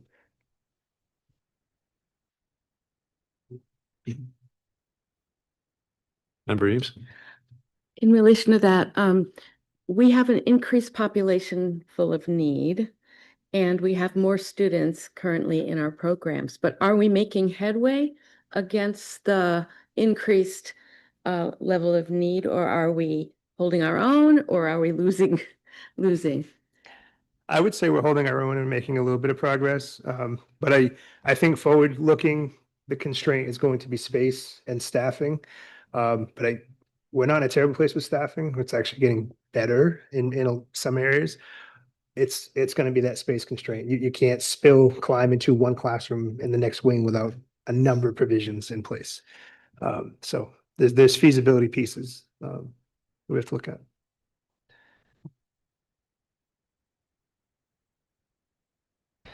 So I'm going to go back to our budget slides that have a bit of overview, and we're going to talk about facilities and maintenance, which is Article 9. There's some areas there of cost driver, and so Director Josh Bro will come up. Josh, I'll give a quick overview and then turn to your slides to dive into some detail.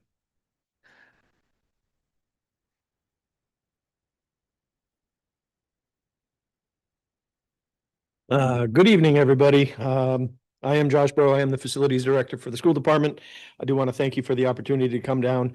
We're going to talk about what some of our focuses were for what we're in now, FY26, and then I'll get into what's going on for FY27.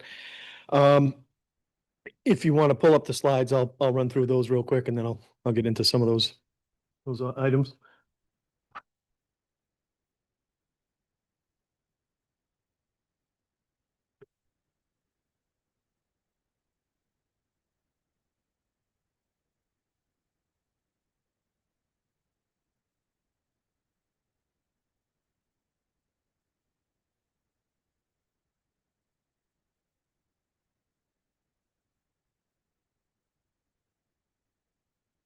Sorry, it's multiple slideshows here. I'll go to. I start about page 49.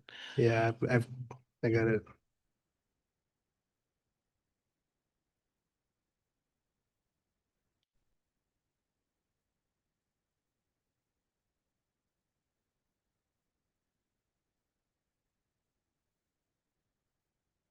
Just look right.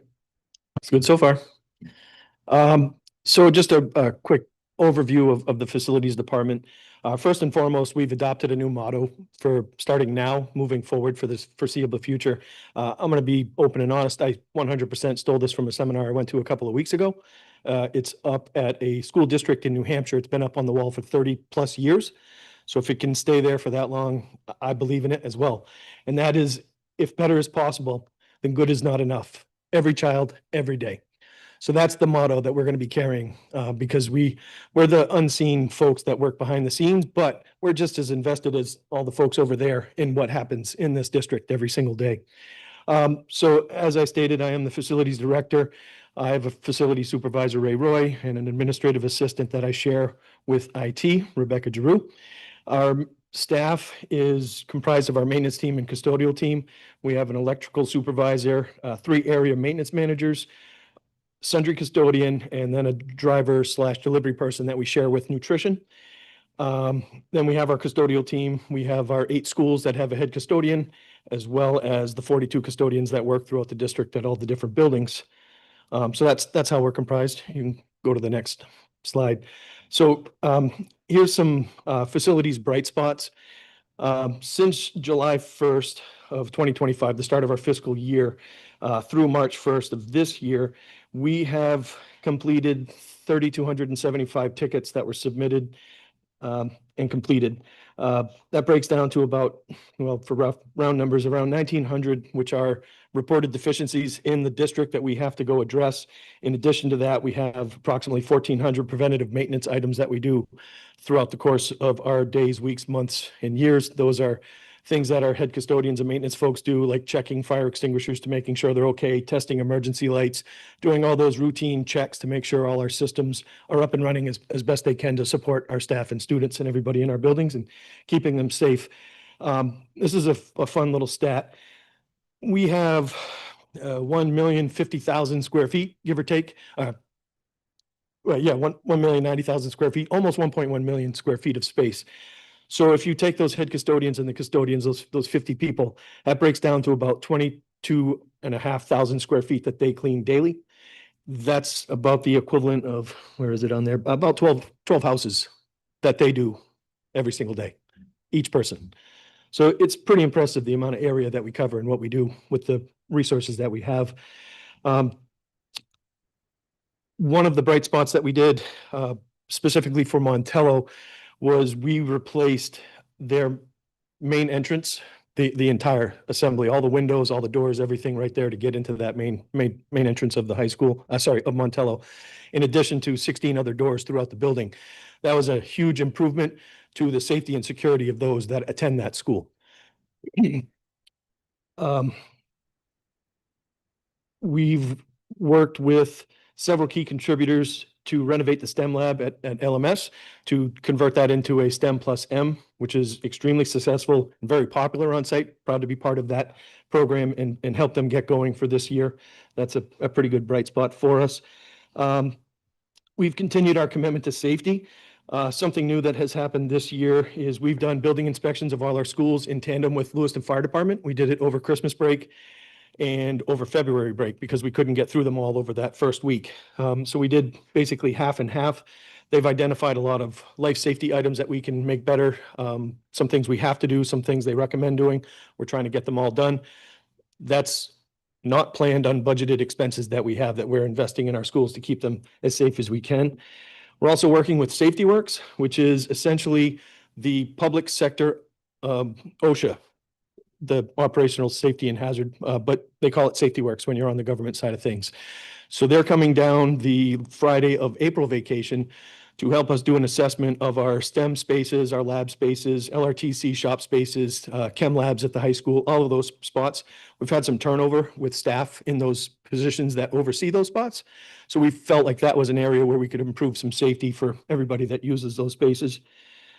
We're also committed to, we've also been doing some training. We've sent most of our maintenance team, several head custodians, to a seminar last month. From that, we brought back a bunch of ideas. We're going to be implementing those ideas as we discuss them, trying to take the best of those ideas and implement them elsewhere throughout the district for the folks that went down and brought some things back with them.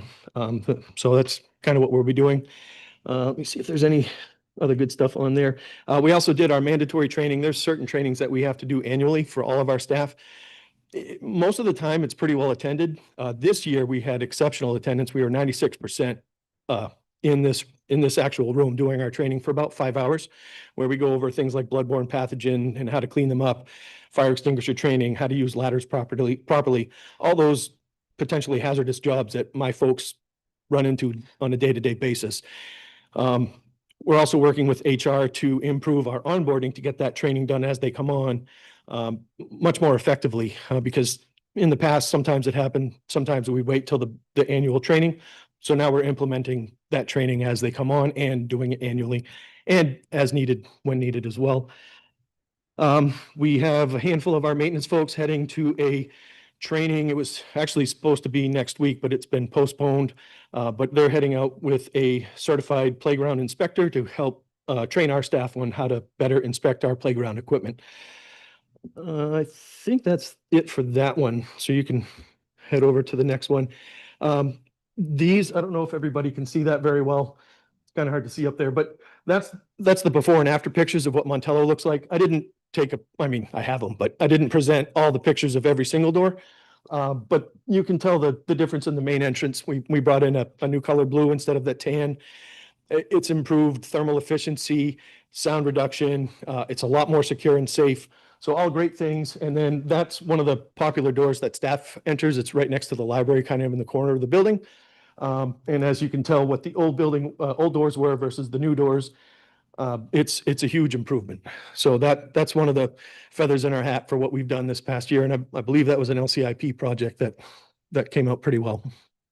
You can go to the next one. There's some actual pretty cool in-progress pictures. Bill gets the credit on these pictures. I didn't happen to be there that day when they were ripping things apart, but if you look in the top left corner and then the bottom right corner, they completely took out the entire exterior wall of the office space and put up plywood. So we stayed in operation as best we could in that area within reason. You can take it to the next slide.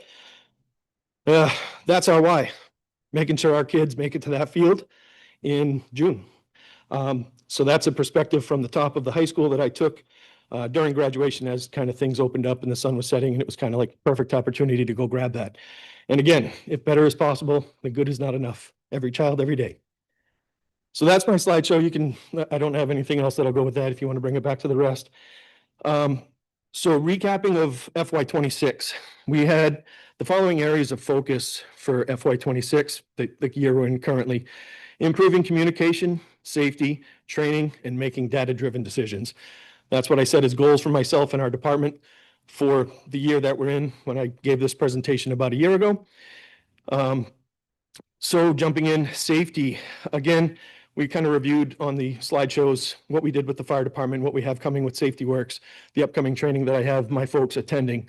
So we covered that.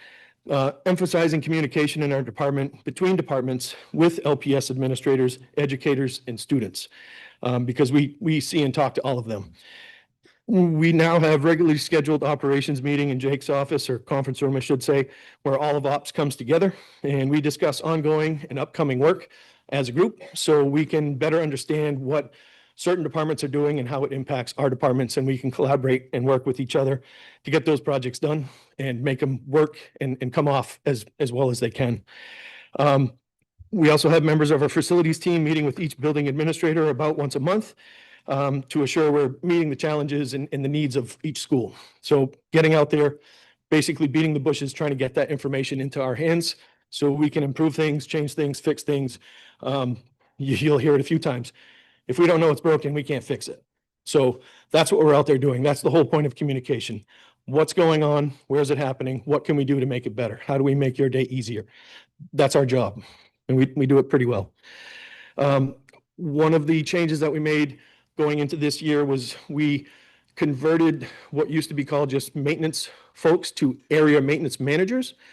It was same job description with some added responsibilities for leadership and management. So I have 3 area maintenance managers. Each one is assigned to multiple buildings, and we actually rotate those folks through the buildings. I'll get into that in a second. And they're basically responsible for that building. I want them in the buildings, seeing staff, seeing administrators, asking questions, what's going on.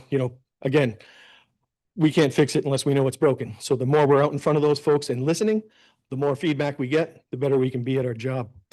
So that's what's going on there. Those 3 gentlemen have taken a leadership role.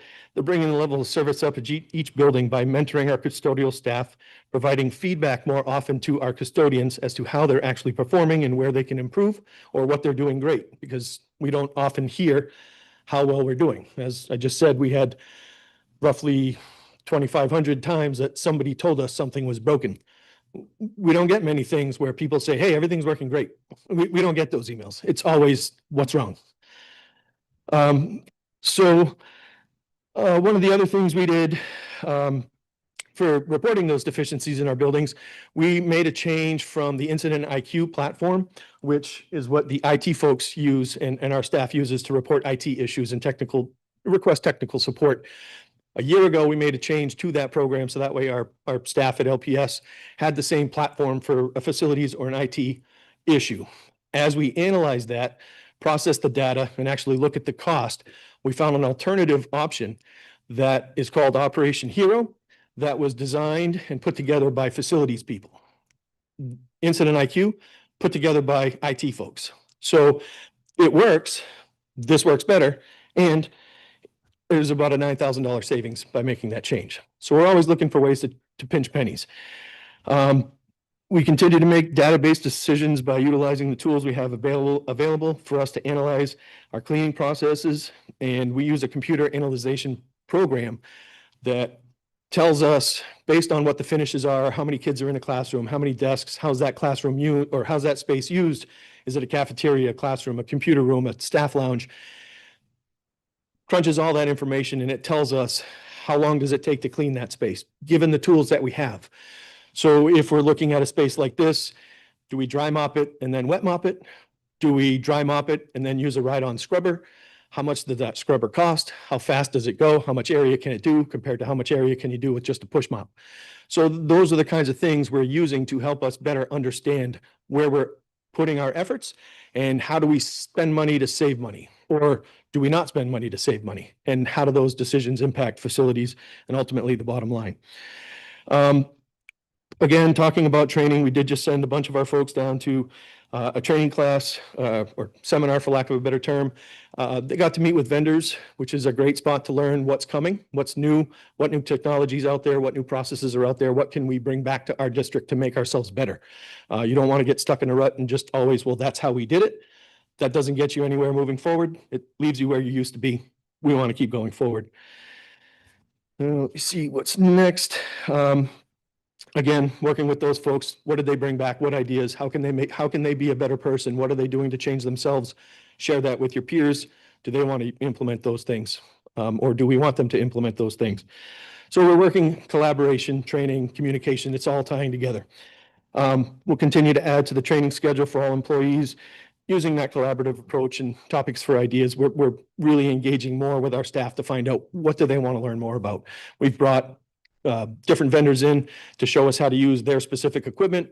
We had a class with most of our custodians on how to properly strip and wax a floor to bring everybody up to a certain consistent level.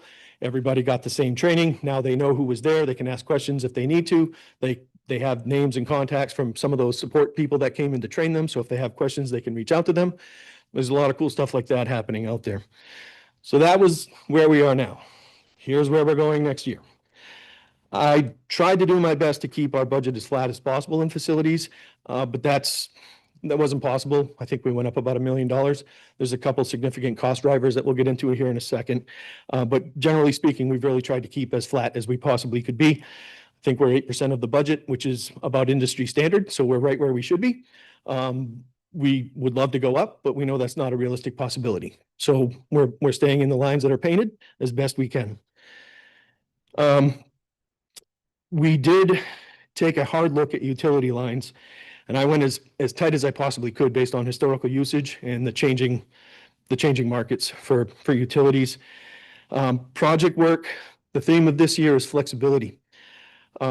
This year we had a focus in our budget, what we put together, on curricular-based projects that typically arise near the end of the year as we prepare for the upcoming year, that we can't really budget because it's typically unknown until we get to the end of this school year and the folks to my right start making decisions about how they're using their building, what program's going where, what's shifting, what's coming in, what's going out, and then we go attack those projects to support those schools and those needs.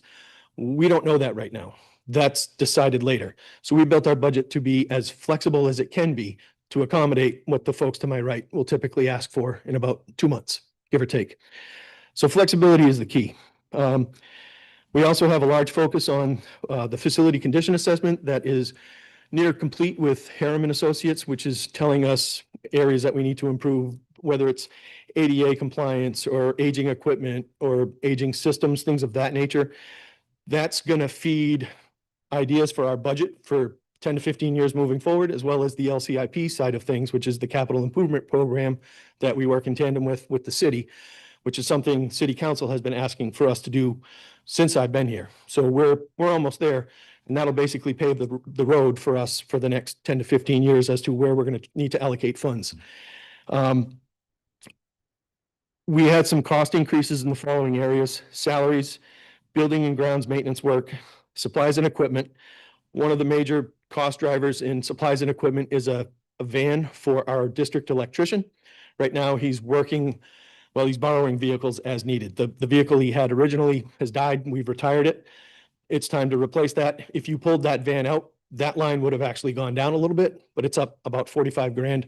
That van's about $60,000 by the time you buy it, fit it up with ladder racks and all the tool bins and compartments for all the parts and pieces that our electrician needs. That van is pretty critical for our electrician to handle the electrical needs and work that's coming from the facility condition assessment, from the inspection with the fire department, and what will be the inspection from Safety Works. So we're trying to increase productivity and not outsource that work. We're trying to keep it in-house, and that van is a huge tool to keep our electrician working as effectively as he can be. Insurance costs is another cost driver, and then utility costs. That's the big one. So electricity is the major cost driver for this increase. This number is going to sound extremely high, and it is. Our electrical cost is going to go up $742,000 this year in our budget. That's a 70% increase over what we've been at. And there's a reason for that.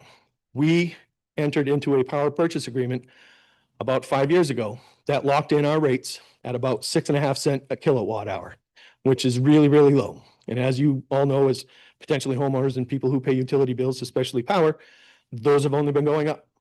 Ours have been pretty steady until this past December when that power purchase agreement expired. And we got back onto the standard rate. And now our new power purchase agreement is done in tandem with the city. And ironically, their costs are going down because they were paying higher than we were because we bought our power so well 5 years ago. So it's been a cost avoidance for 5 years. And now it's all hitting us this year because we stayed flat for those 5 years, other than change in usage, but the rate stayed the same. So with the increase in transmission and distribution, plus the increase in electrical rates, that's about a $742,000 increase. I was able to squeeze $18,000 out of our water and sewer bills and reduce our natural gas bills by $67,500. Oil stayed flat.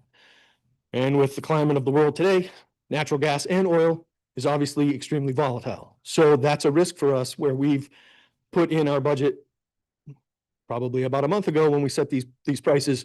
We didn't know where we would be today. So that's a risk. I'm just going to be honest with you. I don't know where power, oil, natural gas, where those prices are going to end up because it's all being impacted right now and it's going up and down daily. Long term, we'll see how it goes, but it is a risk. That's basically everything I have about where we are now and where we're going next year. I want to thank you again, see if there's any questions. And again, if better is possible, good is not enough. Every child, every day. All right, we'll go around this way, starting with Member Bowden. Thank you. I'm actually looking through the line items and stuff. There seems to be some inconsistencies with custodial supplies. Some buildings stayed the same, some buildings actually had quite a bit of an increase. But like, I guess I would argue the biggest building is Lewiston High School and that one didn't change. So I'm just wondering why some of the other schools went up. I don't know if you can answer that. And I have another question as well. There's a couple things. One is the level of service we're providing and the needs of the students that are there. That's changing. So our special ed that just presented, as those kids increase and those challenges come in, those areas are a little bit harder to clean, take a little bit longer, take a little more product. And we've adjusted based on historical usage in some of those buildings as well. Okay, because McMahon didn't change. Geiger didn't change, but like Montello went up and Connors went up and Farwell went up. So it just seems inconsistent. But my other question is, and maybe this is more for Jake, we're spending a lot on 280 Main Street, 287 Main Street in this 108,000. Well, no, more than that. So I'm looking at natural gas and electricity. We're spending $93,000 at 287 Main Street. And then we have building repair, 20,000, custodial supplies, 5,000. Like, I don't know why we're dumping any money into that building if it's not inhabitable right now. Like, we can't do anything with it. So why are we spending money on custodial supplies for it? So we've had things pop up just because the building's not being used. And so that little bit of money is for, I shouldn't say a little bit, that amount of money is because we do have real custodial things that come up there. Also heat and power to run the heating related systems are the keys. I know we have to, but it just seems like that's a teacher salary or two that we're spending on a building that we can't use. So that's all I wanted to say. Member Reams? I have a memory of a solar farm that we talked about for the electricity. I voted against it because it was 20 years. But I don't know where we are on that. Yeah, that's the one where tied to the city where they're trying to redo the substation. Oh, all right. Maybe I don't. If Adam was here tonight, he could talk more, but we did see savings. So last year in our budget, we had a $70,000 savings with that those savings continue to kind of carry over. It's just, it doesn't show anywhere because our electricity rate had gone up so much when we went out to RFP for the new rates. So we are still seeing those credits. Thank you. Do you have a hand up? Yeah, Member Harper. Thank you for your presentation. So is there ever any, so we have a city that has a public works department that also, I mean, I recognize they're sort of like almost the school system is its own little city, but like, is there ever any discussion between the public works department and facilities to talk about what cost savings might be able to be realized with like assets that they might have, vehicles, whatever?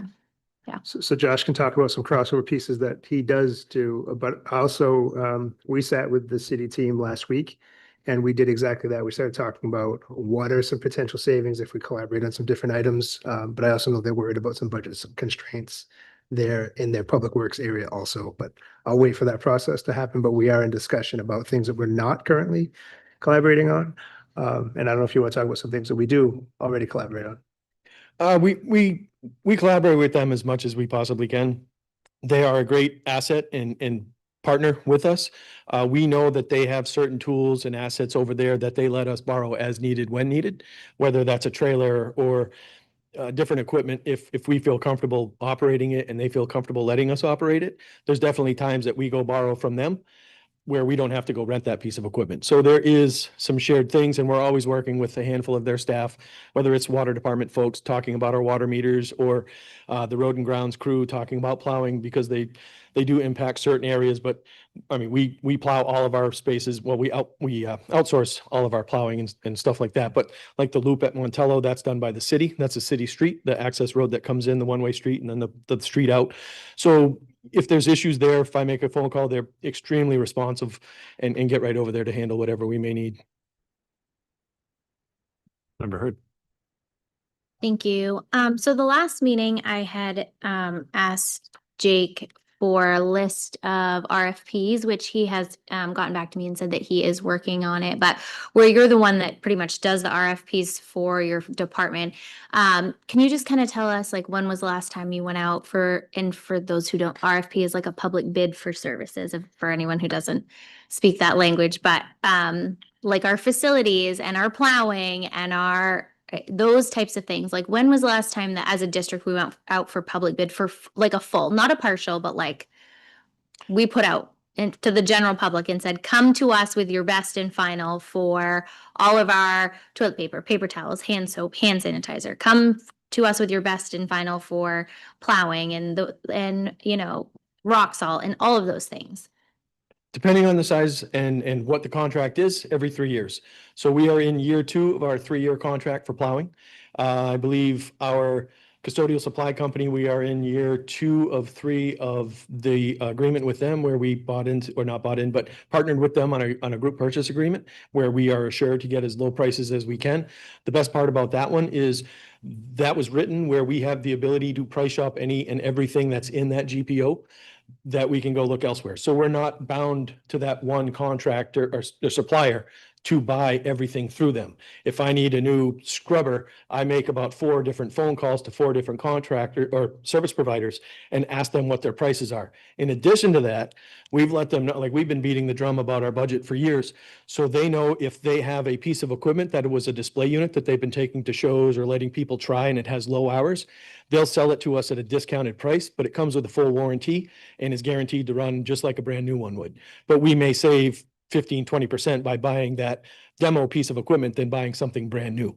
So we are constantly getting phone calls, and then anytime something like that comes across and I feel like it's absolutely something we should consider, or we're about to consider one in 1 or 2 years, but we should pull the trigger now because we can buy it today and save 20%, I'm heading to Bill's office to see if we can pull that trigger. So that's kind of how we do it. Some of the smaller ones, like the company that comes in and tests our sprinkler systems, those haven't been bid in some times, but those are really small dollar agreements where we're not bound by that over $25,000 bid threshold to put it out to public bid, like some of the larger ones. HVAC maintenance is being bid this year as well. That would be a 3-year contract starting July 1st. So that's the next really big one that's going to be going out this year.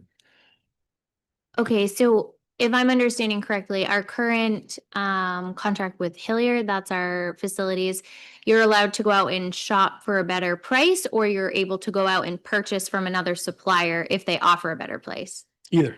Okay, so I guess my question is then what's the point of a contract? Usually a contract holds you to a certain price point and they're going to give you the best price that they offer.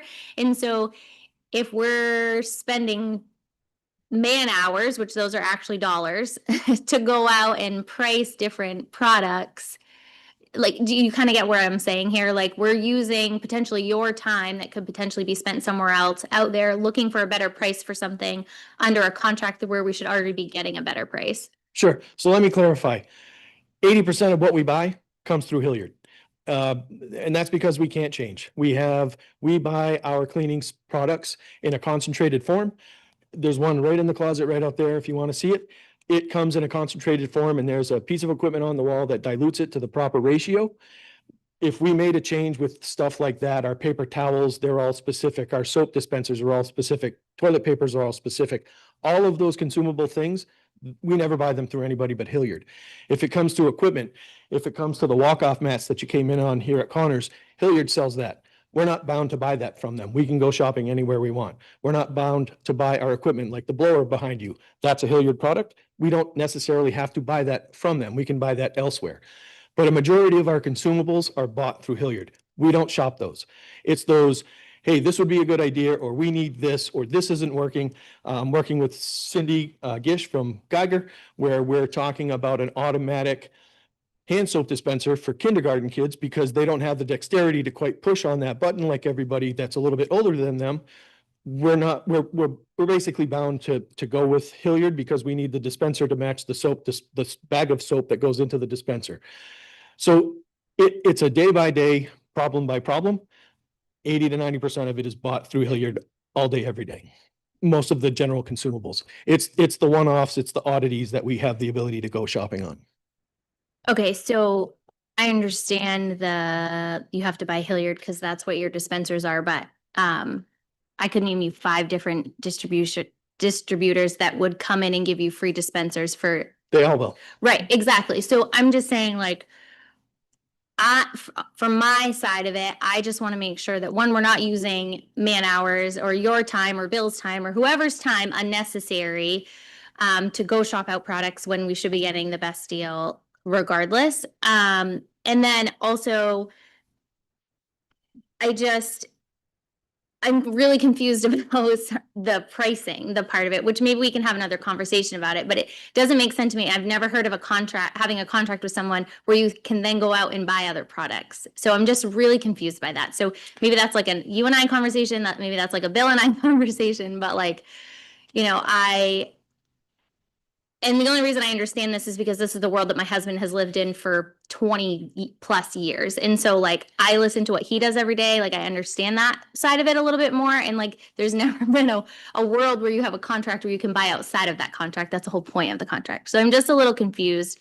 And I just want to make sure that we are getting the best price that we can. And I know we go out every 3 years. I just, you know what I mean? And I said this earlier about like pens and pencils and staples and those types of things. I know they sound silly, but like, and maybe I should have my husband come up to public comment one day and have a conversation, but the amount of money that gets spent on because you're buying outside of those contract is huge. And I think as a district, the size of ours, like, unfortunately, we have to be constrained.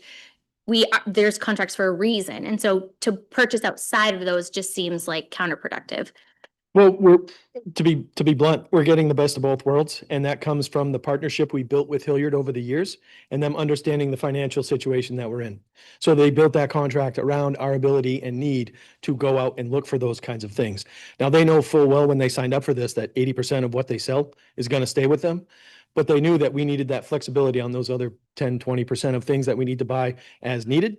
We need some flexibility. We can't just be bound for that. So that's kind of in a nutshell where we ended up, how we ended up there. I just want to point out, and we talked about this. This is probably for some new members and stuff, but on facilities committees, one of the big things that has kind of shifted the landscape is large purchasing groups. And so those large purchasing groups allow you to get pricing that, say, UCLA bid on some equipment, and that was the price they got. So these pricing groups really help us as a smaller entity. I mean, we're not the size of UCLA, get the same pricing that they're getting. So that has helped. And one of the things with Hilliard is they honor the pricing that's in that that big what am I calling the big purchasing group? That's it. Yeah, group purchasing. There's two that we use, Sourcewell and Omnia are the two that that we use. But that has really kind of changed the landscape. And Adam, who has done this stuff for quite a long time, you know, we've talked about this over the years. He and I were both in Auburn, and we were with like WB Mason at the time, and you had to buy the crayons from WB Mason. But the price of the crayons might have been $10 a package, and somebody could purchase it from elsewhere for $2 for a box of crayons. And so what these large purchasing groups done is kind of leveled that playing field and also kind of made, you know, put the vendors in a place where that pricing that they gave somebody because they bought so much stuff, they've got to afford that to us as well. So it has kind of changed that landscape. But, you know, we still do go out to RFP or to bid, competitive bid for those. So. So if a company was to come to you, like, let's just say like WB Mason, for instance, was to come to you and say like, we want to bid for your supplies. Mm-hmm. We say no, we say yes, we say. So we did that process. They bid on all of that. And then the GPO was the game changer for what got Hilliard awarded the contract. Right. So, but what I'm saying is like, let's say someone in the general public is listening from WB Mason right now, and they come and reach out to Bill tomorrow and say, hey, we want to bid your, you know, whatever. Do we accept those bids? Do we have to wait until we go out for RFP? Like, we would wait until we go out to RFP. because we're in a current contract with Hilliard. Correct. We've signed that agreement for 3 years with Hilliard. Gotcha. But I can assure you that every single one of those contractors or suppliers, they find me at all the shows. They're constantly stopping in our office. They want to be part of the team. They know where we're at with Hilliard and they understand that. So they're not giving us the full court press like they would if they knew that our bid was, you know, our RFP was coming out in a month for what would be FY27. But I guarantee they'll be lined up in a year from now, knowing what's coming for FY28. Any last questions for Director Bro? Okay, just a couple quick ones. How long is the new power purchase agreement for? That I don't know, Adam. Yeah. Another 5. Okay. All right.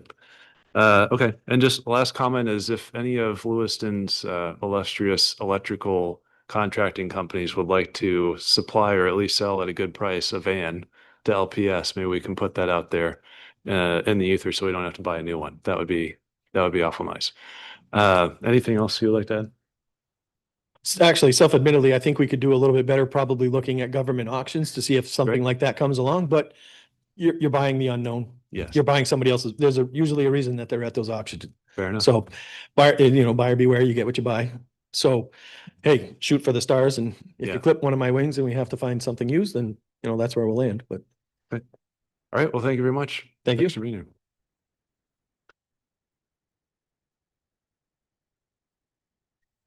The power agreement is 3 The years. power agreement is for 3 years. Okay, 3, not 5. Thank you. Thank you. Okay, what's next? So next up, I have the overview details of Article 1, and then maybe we can take a look at time once we start there, because we would be jumping into principal-based presentations about, or director-based presentations about the respective areas underneath Article 1, which is regular instruction. Yeah, if we can just aim to wrap the presentations around 8 o'clock, as I mentioned when we started. I appreciate it.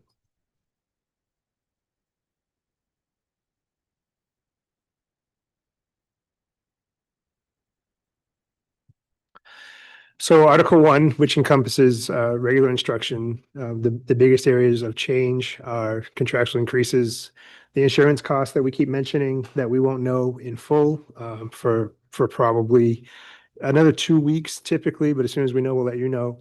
But also substitutes. So I think it was brought up earlier, how many of the positions that are vacant are filled with subs?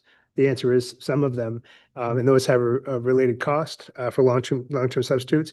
We also have a structure in place for what we call building subs, and I don't know if you remember this back in COVID, but we have people that are assigned to a building because it's been proven that we will have a need daily. And so these folks know the building, they know the structures, they know the routines, and they're a little more capable in a space that's consistent for them. But those all come with cost. This breaks down regular instruction by some different areas. You can see teachers, the percent change is 5.63%. Ed techs, 6.51%. And again, some of that is additional ed techs in different areas. Substitutes, you can see that change, the difference of 216,000. Teacher stipends, up very little. Other staff, there's some 2.27% change there. Contracted services up 77,733, and then some non-salary differentials are 65,000.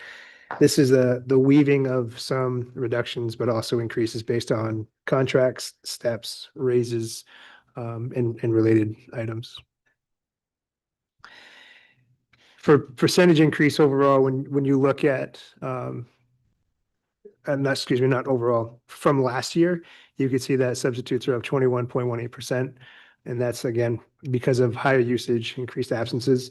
Also in our budget, I remain concerned about paid family medical leave. And the shifting of the rules that will start in May. That's a shift in legislation, but also a shift in leave rules and what's permissible. So we could be facing some additional challenges around folks who are not available for work because they qualify for paid family medical leave under different provisions. Dollar increase, when we look at it dollar for dollar, the largest increase is typically in these graphs year to year going to be teachers because it is our largest pool of employees. And so that number reflects shifting in contract year to year, large in part.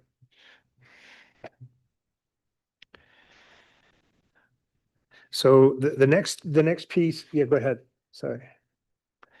Sorry, just again, line for line, looking through Article 1. I was just hoping you could kind of explain the workers' comp lines. I don't, so they're so big. And the percentage is huge, right? But what I'm confused about is like in 2026 budget, like let's just, for example, I'm looking at line 117, okay? Last year in 2026, well, that's this year, I'm sorry. So 2025, we have the number 60, and then it drops to a 3, and then it jumps to an 86. Like, why are those numbers changing so much? And will our insurance quote potentially bring this down, or is that completely different? What line are you looking at on the left side? So I'm just looking at 117. Line 117. So those are going to look and they come up, but So Workers' comp, it's like a 2,900% increase. So I'm just curious, like why? it jumped by almost 1.1, I think, million. Bill will Sorry, share some more detail. that But included our just real grants. quickly, Bill, before you jump Yep. into that, the insurance rate we're waiting on has nothing to do with that workman's comp jump. So as we talked about last meeting, our workers' comp went up. In this budget, it went up, I believe, just south of $800,000. One of the things about workers' comp is it's not necessarily completely employee-based. So if we reduce the position out of the budget, that workman's comp line would stay the same because our workman's comp is a full is a full amount of money, and then we would just divide it up by lines and by the number of people that we have, because that's what it is.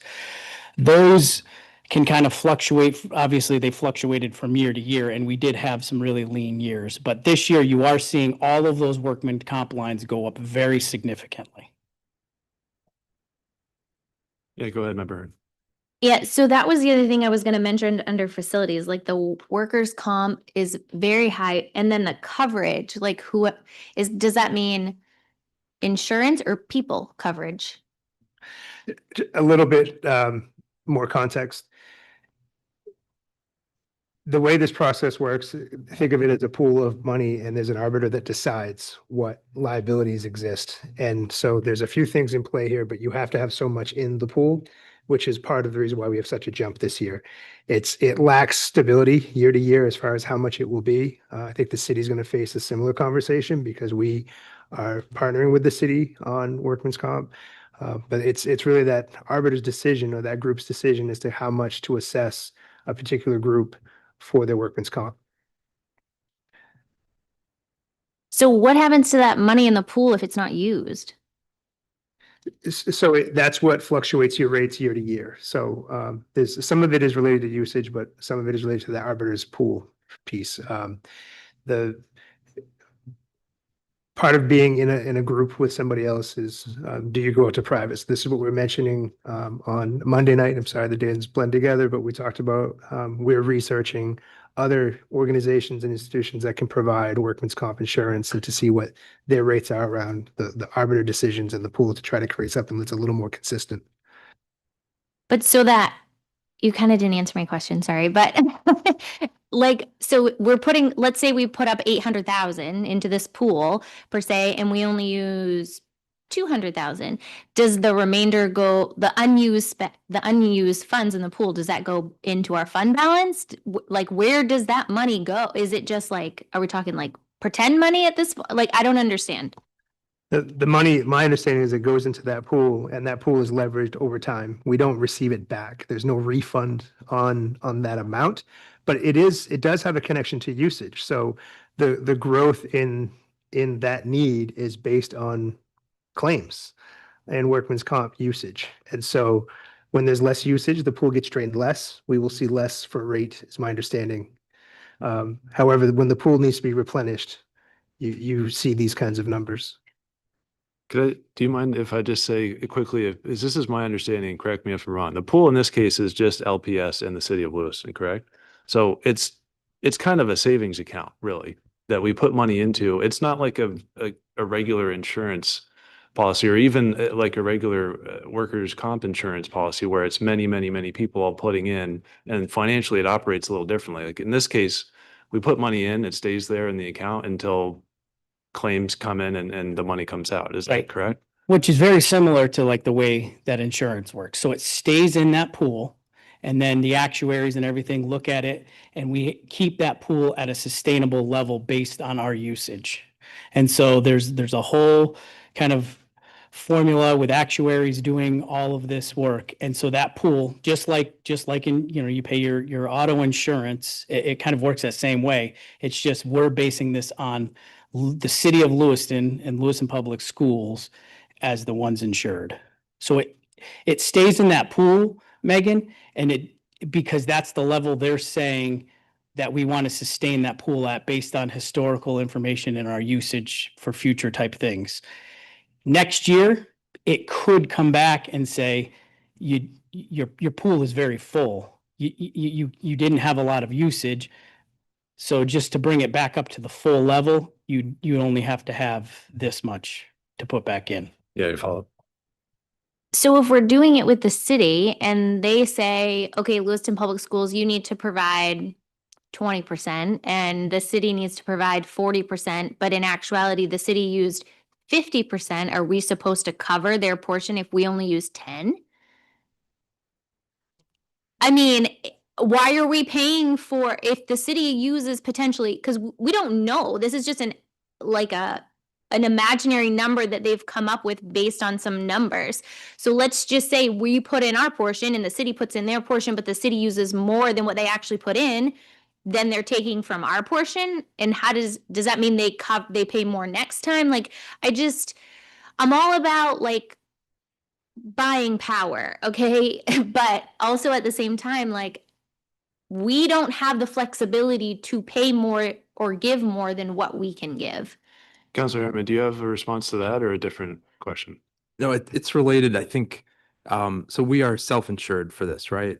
So it's important to note that we're not paying this amount is not premiums that we're paying to another company. We're putting money into our big pot of money that we pay out when people make claims against it. And I know the city auditor has, over the past few years, one of their main, maybe not complaints, but one of their pieces of feedback is that we need to put more into this because based on all the actuarial calculations, there isn't enough in that fund to cover potential claims. So hopefully that helps in that we're not paying premiums like another kind of insurance. We're just bringing that pool up to where it should be based on all these calculations. Thanks. Did you have anything to add to Member Hurd's? Well, I think it goes back to Monday night when Adam had spoke, and yes, we are looking to see Lewiston Public Schools, what we would need to be at, whether it be through somebody like main school management or somebody that offers it to districts. Lewiston is kind of unique. I would probably venture out to say compared to other school districts because we're a large municipality and we have had the ability to self-insure. Okay, any other questions on this topic, which was Article 1? Okay, so we have about 10 minutes. Is that enough to squeeze in one of the school presentations? What do you think? I think it might be. Is Principal Bard here? Maybe you could do Farwell from the slides. You have 8 minutes, but come on up.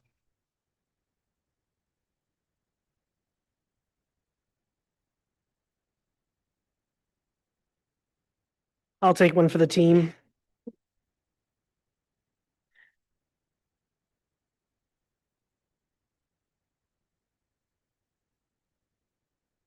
And just real quickly to members of the committee, when I shared this as a PowerPoint and your iPads don't have PowerPoint, so it struggles to open, but I have saved it as a PDF and as soon as I'm done, I will send it to you so that you can look at it. But please note that this might see some changes as folks work on it offline. All right, good evening, members of the school board, Superintendent Langlis, and the Lewiston community members. Thank you for this opportunity to share a snapshot of the work that's happening at Farwell Elementary School. It's truly an honor to serve as principal to such a dedicated staff and such a great group of students and families.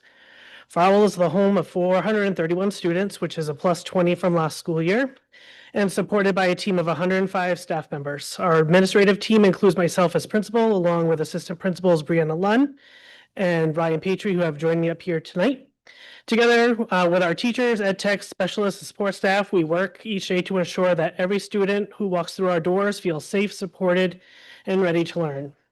One of the things that makes Farwell a unique environment is our range of programming that we provide to meet the diverse needs of our students. We are proud to host several specialized programs that serve students across Lewiston Public Schools. This includes our deaf and hard of hearing classroom, our functional life skills classroom, and our RISE programs. These programs support students with a variety of learning needs and help ensure that all students have access to meaningful learning experiences. Across our school, we serve over 108 special ed students and 128 multilingual learners, reflecting on our rich diversity of our community. We have many things to be incredibly proud of. Social emotional learning remains at the forefront of our work, helping students develop skills that help them regulate their emotions, build relationships, and succeed both in and out of the classroom. Our classrooms bring tremendous energy and dedication to each day, and our PTA, though small, is incredibly mighty. This year, our Pumpkin Festival raised about $14,000, which goes to supporting our students and families in meaningful ways. We are very fortunate to have instructional coaches that support teachers in strengthening our classroom practices and improving student outcomes. While we do have some bright spots to celebrate, we also have to be honest about some of the challenges we face. Like many schools, we continue to work on student behavioral needs, increasing class sizes, attendance challenges, and logistical concerns about our parking and traffic safety. These challenges require ongoing collaboration with our staff, families, and district leadership to ensure that we continue to provide a safe and effective environment. The next couple slides capture just a small glimpse of what we do on a daily basis at Farwell. You'll see students proudly holding up their work in the library, celebrating accomplishments and building confidence as readers and learners. You'll see classrooms filled with anchor charts, collaborative seating, and students working together, environments that encourage both independence and teamwork. These moments reflect the individual instructional work happening in our classrooms every day. You will also see a wow wall, which highlights the student work across buildings and celebrates academic growth and creativity. Celebrating student effort and achievement is important for part of our school culture. At Farwell, we believe that school should be a place where students feel a strong sense of belonging. Our educators work tirelessly to support students academically, socially, and emotionally. And of course, you'll see a picture of our Bobcat mascot on the next slide. Representing the pride that we have in our school, our motto is pouncing into success, reflecting our commitment to helping students leap into their learning and into our future. When we look at these pictures, you'll really see this. You won't see the full story of Farwell students, but you will see students learning, teachers supporting, families engaging, and a community working together to help build child success. Farwell is a school filled with heart, resilience, and opportunity, and I am incredibly proud of our staff and students and grateful for the continued support of the district and the school committee. Thank you for allowing me to share a glimpse of the great things happening at Farwell. Great, thank you very much. Yeah, other question? Yes, Member Glant. Yes, this probably doesn't have to do with the school. The school itself, but logistical. With the housing that is being built right next to Farwell, how is that going to impact the school, as far as new students coming in? Well, if Lene was here, she would talk about her ongoing challenges right now just because of construction. But no, that is where that space will dump out. They've done a traffic study. I don't know if there'll be changes forthcoming, but we also look at it from a school enrollment perspective, because while that facility, I believe, has a 55 plus like designation, and I use that term carefully because from my understanding that 55 plus or not, that they could also have children living with them. So we don't know what that will look like. But we project that facility to have smaller student enrollment potential than some of the other developments. But traffic wise, it's already a challenge. The speed humps are there. We still watch people do jumps over them. I don't know, Andrew and his team, they're parking on, the lawn, the grass out front because they have to. Yeah. Any other questions for the principal?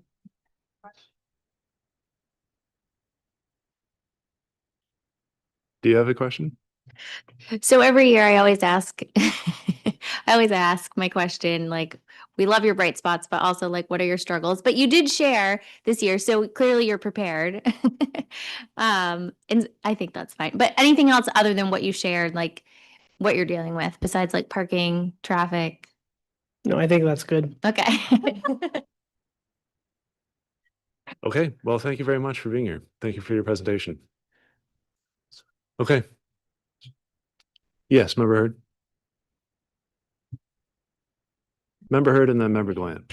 I was just gonna say, I know we wanted to allot for public comment, but like we're still like we're just pushing these back farther and farther. And so I don't know if we could maybe do maybe one or two more, maybe give like 15 minutes for public comment instead of like 30 minutes. I don't know like what the committee's thought is on that. And I know there's people here that maybe want to speak, but like I also shared with Jake today at the beginning of the meeting, like I feel awful that our admin are here super late at night after being in school all day and doing what they do along with their teachers. And so, you know, just pushing it another day is just another day they have to be here.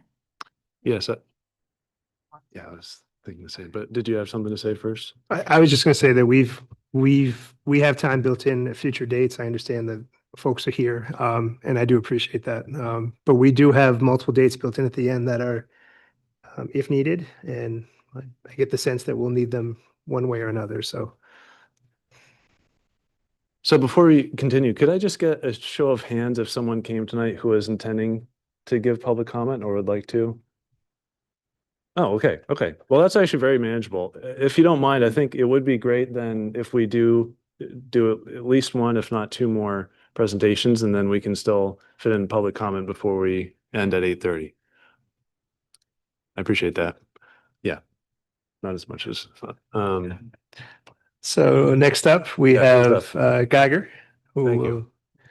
share a snapshot of the work that they do.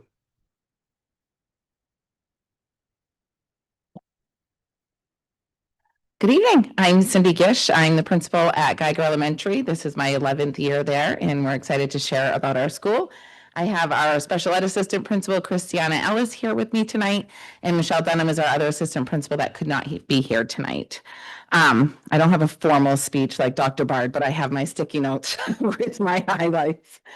As you can see on our first slide, we have our enrollment there, which has stayed pretty much about the same since last year. Our special ed and multilingual numbers have stayed about the same. They went up maybe 1% from last year. And our special ed programs, the only change there is we went from one self-contained classroom, which changed into a RISE classroom, just due to the needs of CDS students coming into the district to meet those needs. We have a vision statement up there. Where belonging leads to learning. We've added our new wall in our common area in the school.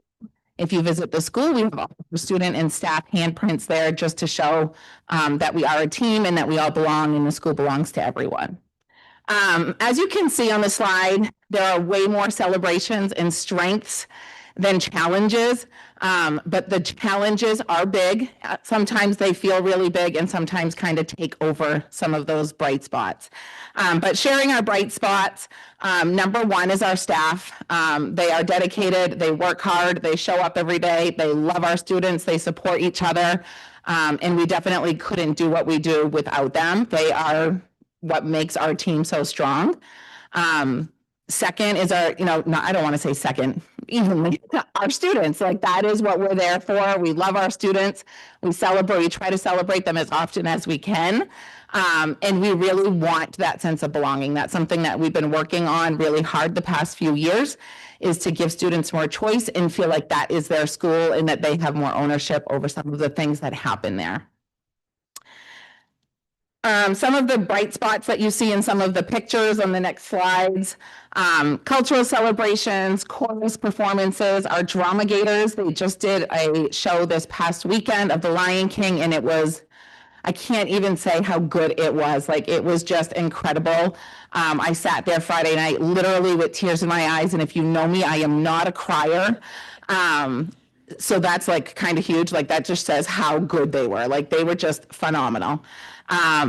We have family engagement events, clubs that we started last year. We kind of took that idea from McMahon, and our students love our clubs. It is literally the hour of the month that we do not get one phone call to the office for behavior, which says a whole lot, right, for student choice, and they get to choose where they're going in that high engagement.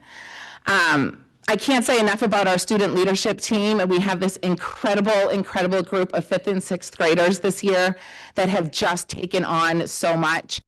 Just as one example, this fall when the SNAP benefits weren't being distributed, they had the idea to have a spaghetti dinner for families. They sent families home with bags of food that needed it. It was free for all of our families to attend. They noticed that some of our younger students have trouble in the hallways regulating themselves. They took it upon themselves to say, hey, we have free time during the day, either during their wind block or during their recess or lunch blocks to make it work, to volunteer in those classrooms and be mentors to those students, take them for walks throughout the building when they need just a little break in the classroom. And that has been incredible. And it's just giving them a real like leadership role in the school that has been so super positive. So we can't say enough about them. They also do tours for new students, which is great because we can match up students that may speak the same language. And they can give them a tour, ask any question, have them, new students coming in, ask questions, and they have students there that can answer from a student perspective as well. Some of our challenges that were listed there, like I said, they do make a big impact. Student behavior being one, especially with our younger students. And I think tied to that is just school readiness. So students just not coming to school as prepared as they once were. When you think about like when we went to school, I remember sitting at the counter in my kitchen with my mom and learning how to write my name, learning how all of my letters and numbers, being potty trained. Like we're seeing that more and more, even students coming into pre-K, kindergarten, not potty trained. So school readiness overall is a huge thing. That's something our leadership team is working on now for August and having some meetings with families, just some inviting families in August, like what do you need to do for your child to be ready for pre-K, for kindergarten, for first grade.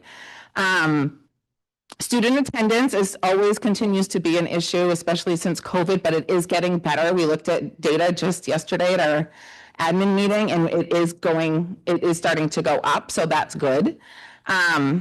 Planning time will always be something in elementary school that is really hard. And I know that their planning time was kind of protected in the contract, which is great because they don't have enough of it. They have 40 minutes a day, which in reality, by the time they walk their kids to the UA, walk back to pick them up, there might be a kiddo struggling to even leave the classroom, so they have to wait a little longer, make a phone call, use the bathroom. It doesn't leave them a ton of planning time. So really to effectively plan, that becomes a struggle, and we try to get really creative with how we can provide that to our teachers.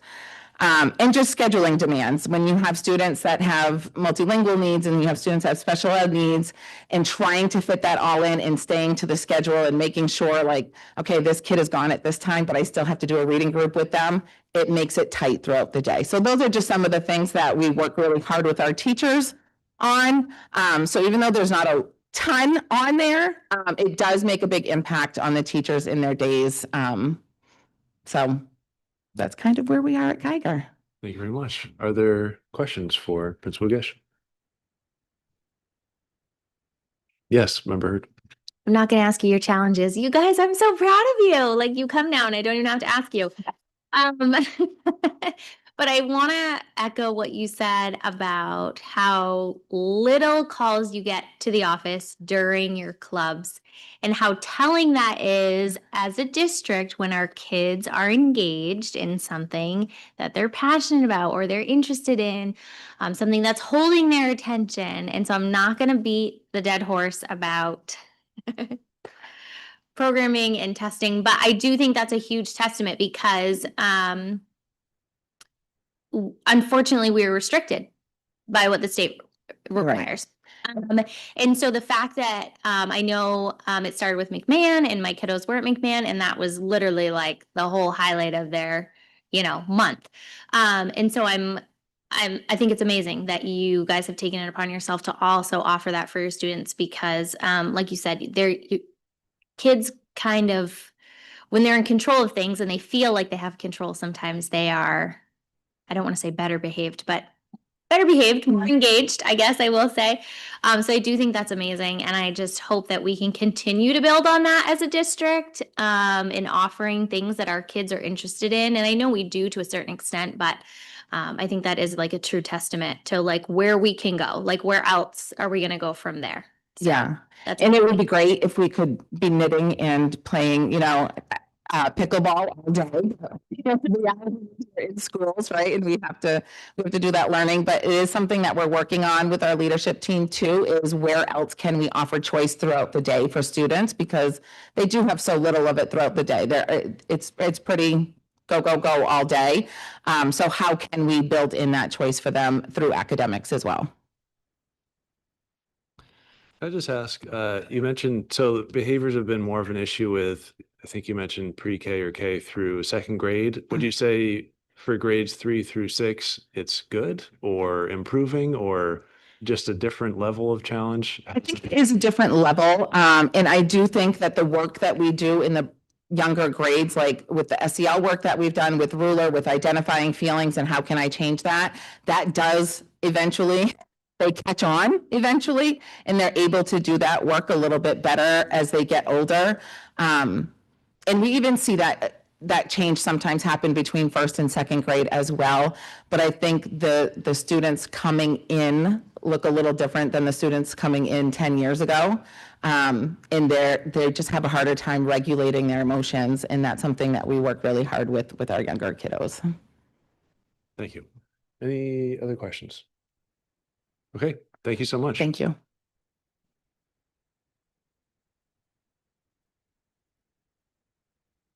Deb, come on up.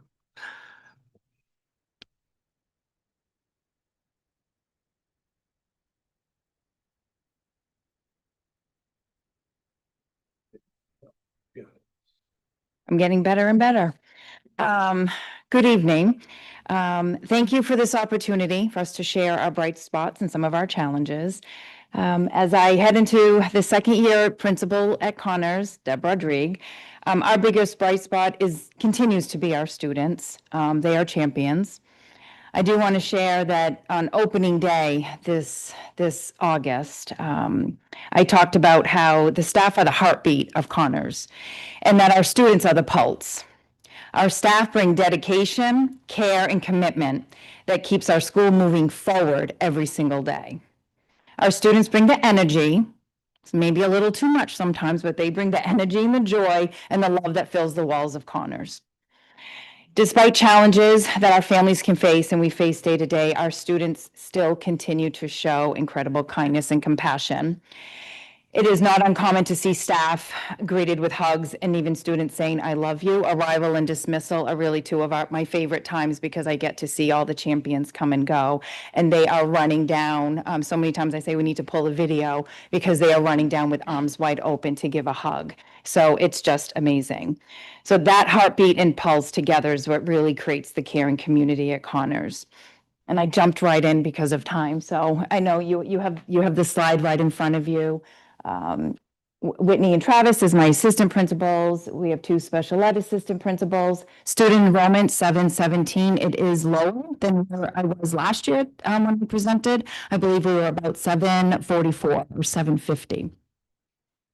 New Connors this year, 117 students. Our multilingual population is 56% with 398 students, with 177 newcomers. Our special education, we have 144 students with IEPs, 21 with 504s, and 22 are current in referral process. And those IEPs also include students with just a speech IEP. Remote providers, because we have some unfulfilled positions with Resource Room. So we do have 2 remote providers for parallel learning for our K-1 students. That's been a learning curve, but we are getting there and working together through some of that. And we have coastal speech as well. We have quite a few speech, 83 students with speech. We did hire a speech therapist this year, so we do have a person for speech. So that's been fantastic. At the beginning of the year, I always think about the vision for Connors being the second year and where Connors was kind of going down a path that we wanted to bring up and to strengthen. And I really think we are getting there and we are moving in the right direction, and I'm extremely proud of the work we are doing as a team.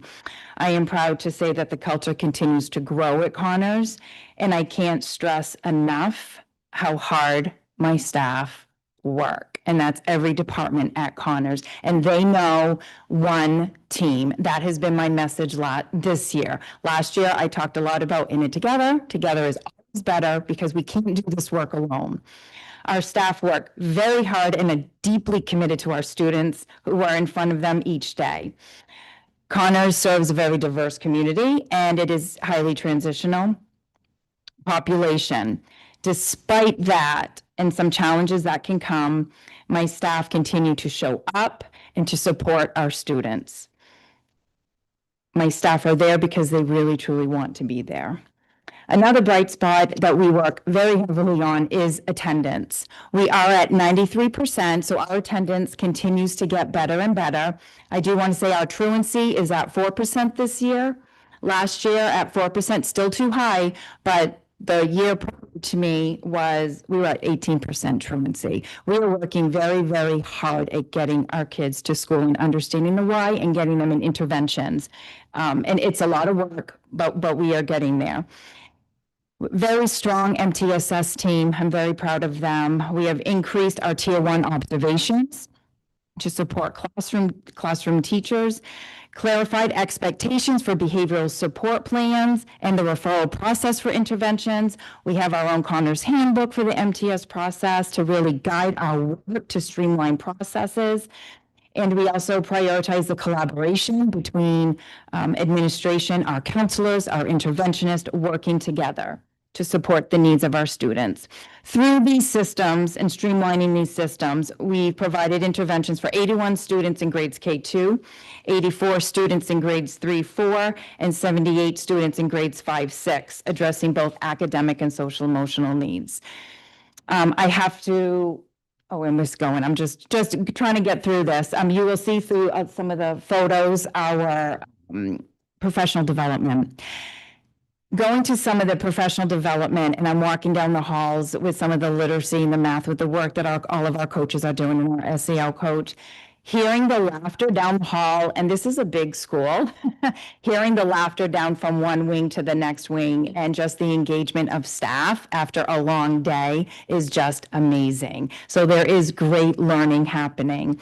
We participated in a book study teaching self-discipline, connecting with MTSS and with Ruler in our social emotional curriculum, and our kindergarten team also have been working together with one of our counselors and our SEL coach on purposeful play. And I think one of them, which was new for me that I learned this year, might be on the other slide, was Molly. Yeah, there's little Molly. I think is that kindergarten? I mean, that's kindergarten, because kindergarten for SEL week, I didn't realize that the dragons, which is the old dragon, was Longley and Martel. So they named it Molly. So the dragons you see on the wall is Molly. So we had a little decorating contest, which was super fun. Kids loved it. You can see some different things with our bus, streamlining our systems with arrival and dismissal when you're dismissing that large number, people coming together, and I have lots of staff for arrival and dismissal to ensure safety, because safety is #1 in priority. And I need to give a shout out to our multilingual teachers. Our team of teachers are amazing. They work so hard to ensuring testing and fidelity and working together to support our diverse needs. And also our unified arts teachers, who bring such creativity to the work that they do with our students. Our early release days, we did have to change it a little bit for the needs of our students to really keep structure, because for us at Connors, I do think the early release days are a little bit more of a challenge for them, because it's just a different structure for them. And with transitions, to try to reduce some transitions. So they focus on an SEL approach for their social emotional for their unified arts time. You will see them doing some snowshoeing, which was really cool, which I believe was from Martel. So they kept all those snowshoes and they did some snowshoeing. Now I don't think we can do much with that, with all the mud out there. So that's a challenge right now. Recess is a challenge right now at Connors. Our ed techs, we can't do it without them. We can't do it without the coaches. All the staff that work really hard. I do have to give a shout out. I have 3 new secretaries. We did a ton of hiring this summer, which is also a challenge.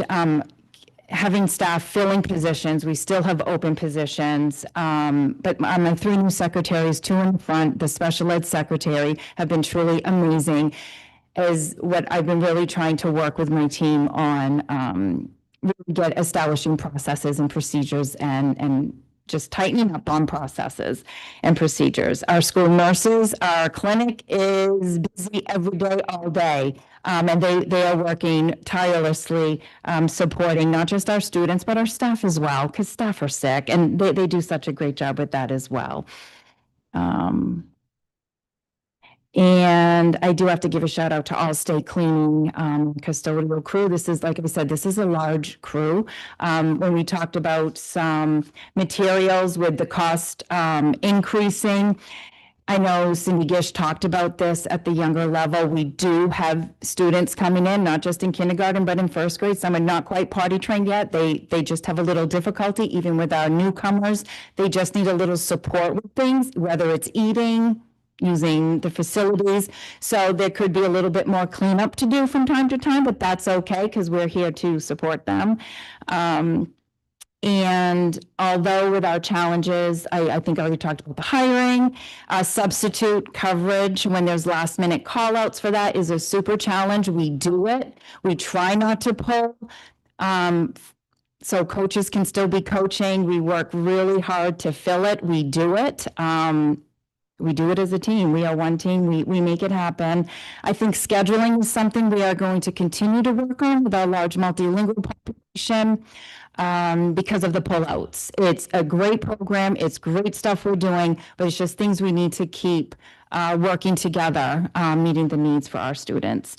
But despite this, I'm just incredibly proud of my staff and my students who support them every day. And I'm very grateful to lead a school community that everyone believes so strongly that we are champions, we are one team, and we're in it together. That's great. Thank you so much. Okay. Any questions for the principal? Yes, Member Harper. Thank you for your presentation. I should have, I didn't really think necessarily to ask this question of the other schools that came up. And They will come up.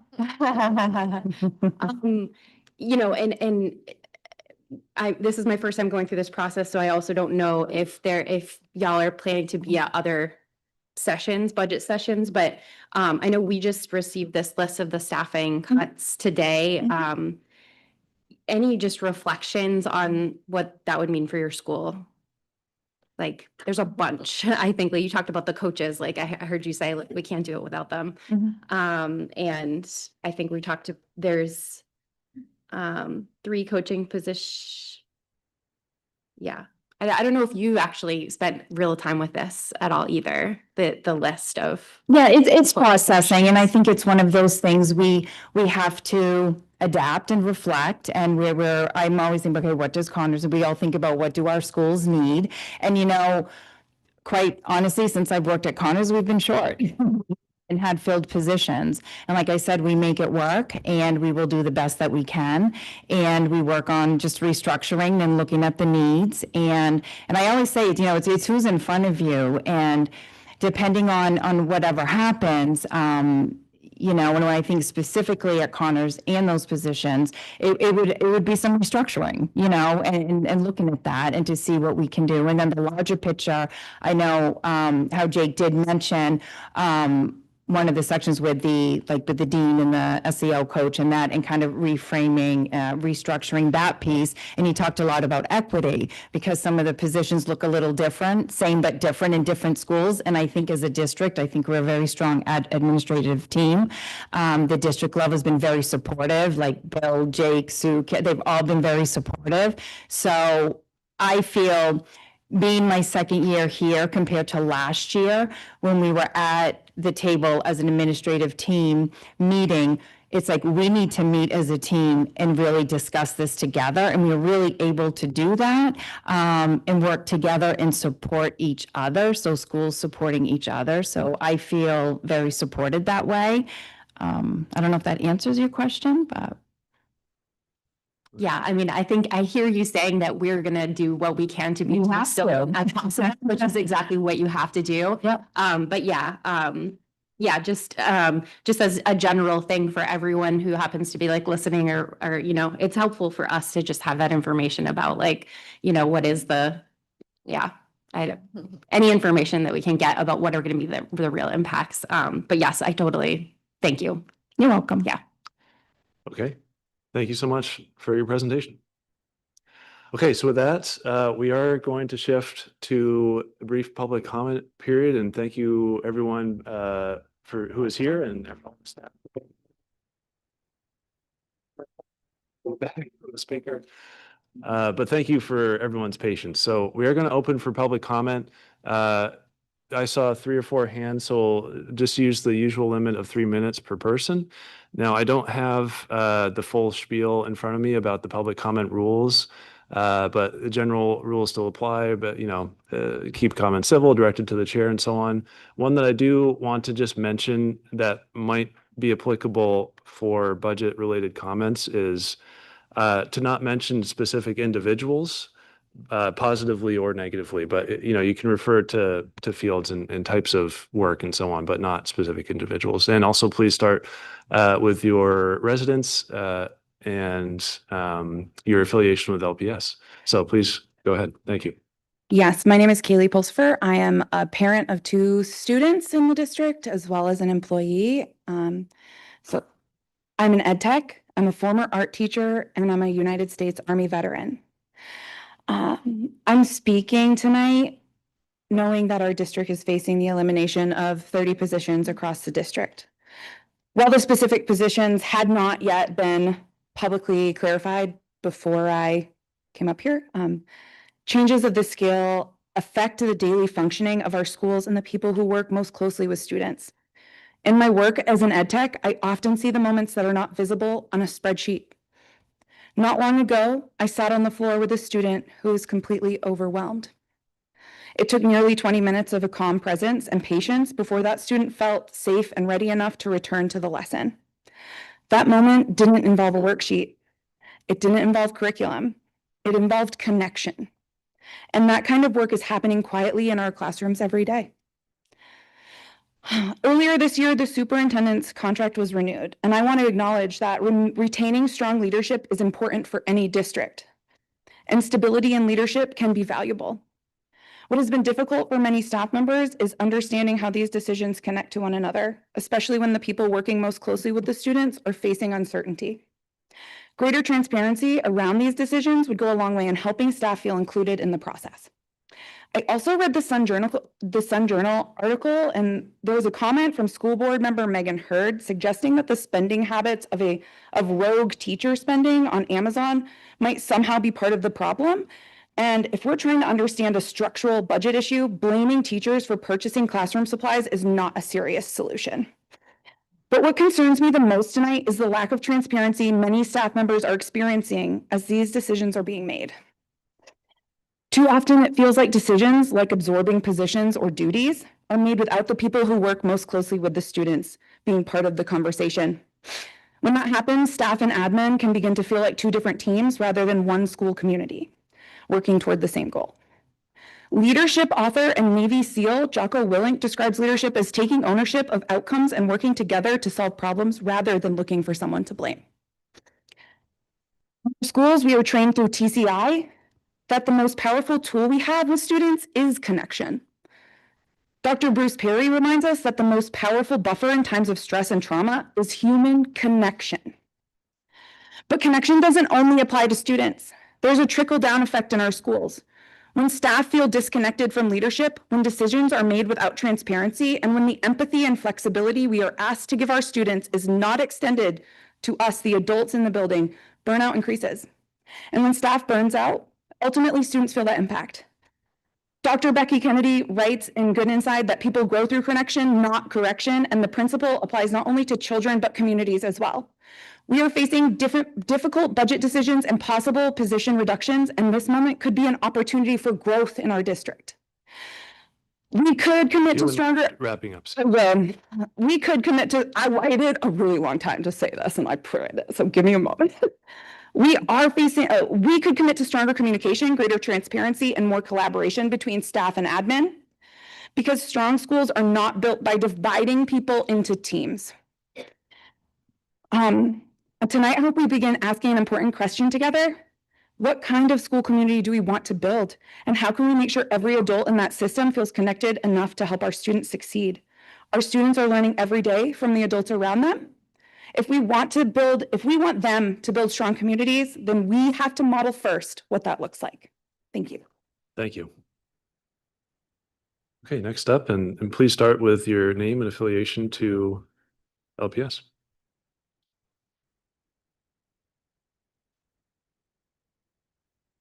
Can you see the red light? Yep, you're good. I'm good. Okay. Hello, I'm Jeffrey Sullivan. I have taught history at Lewiston High School for the past 29 years, including at least one member of the school committee has been my student. And my room is as close as you can get to the Lewiston High School library. And I've been there long enough so that when I started there were no computers. The library was an accumulation of books and a librarian and an ed tech. And I've been there long enough to know that I've seen several NEAS and C cycles.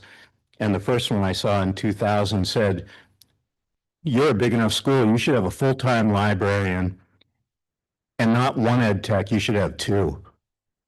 And we did for a while. And then we didn't honor that. And we went down to one ed tech.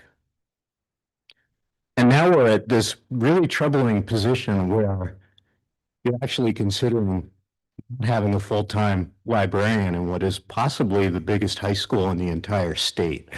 And I think that's very disturbing. Our library is the research hub of the building. Our librarian is not just there to help us. Our librarian collaborates with us every single day. Our librarian teaches technology to our students. She teaches us how to use databases. I'm not just saying the students, she's teaching us, the faculty.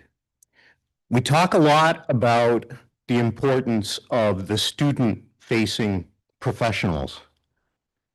There is no one in our building who is more of a student-facing professional than our librarian. And the concept of us teaching and saying, "Oh, we need to go see the librarian about," "Oh, not today. Go ask the ed tech about that," is incredibly frustrating to me. And the idea in a budget of this size that you would consider cutting the one certified librarian building is frankly shocking to me. And I know, because I've met many of you, that should bother you. I know that you have educational consciences, or else you wouldn't be on this committee. Give that some serious thought. Thank you. Thank you. So next up, and please start with your name and affiliation to LPS. Good evening. My name is Ryan Donovan, Ward 6. I'm a former Lewiston student. I served on this very committee back during the COVID times, and I've spent the last 4 years being a substitute teacher for the district. So I've seen the district from very many different perspectives, and I'm here tonight because I am deeply also concerned about the direction we're heading, cutting 30 positions. We have the largest opportunity in the state to be a great district, and if we're cutting positions from our budget, it's really not spelling well for us. When I was on the committee in 2020, we made the decision to add several positions, and at no point in time were we considering removing them. So our students face enormous challenges such as academic recovery, special ed enrollment, language needs, mental health support, and growing demands on the teachers as well. Our goal back in 2020 was very simple: get the students the support they need. Now we're talking about cutting another 30 positions, and I think that's unconscionable. In the last 4 years, I have worked as a substitute, like I mentioned, and not a single day went by where I thought that, oh yeah, we have too much staff. In fact, it's obviously the opposite, as everybody in here knows. And me, myself, I was constantly pulled from different room to room to room to cover different positions. When I sign up for one math position, I would be pulled into different rooms because of different needs during the day. And I know that is the same story for ed techs as well. If there's no substitute like myself in the room, in the building, they're going to take the ed techs or the coaches to be able to do those positions. My phone's about to die and I don't have my speech, but one of the other things I wanted to mention was Member Bowden made a very good comment, and it makes sense. If we have buildings and staff and things that aren't actually being utilized, we should be taking a look at, I think we mentioned 287 Main Street.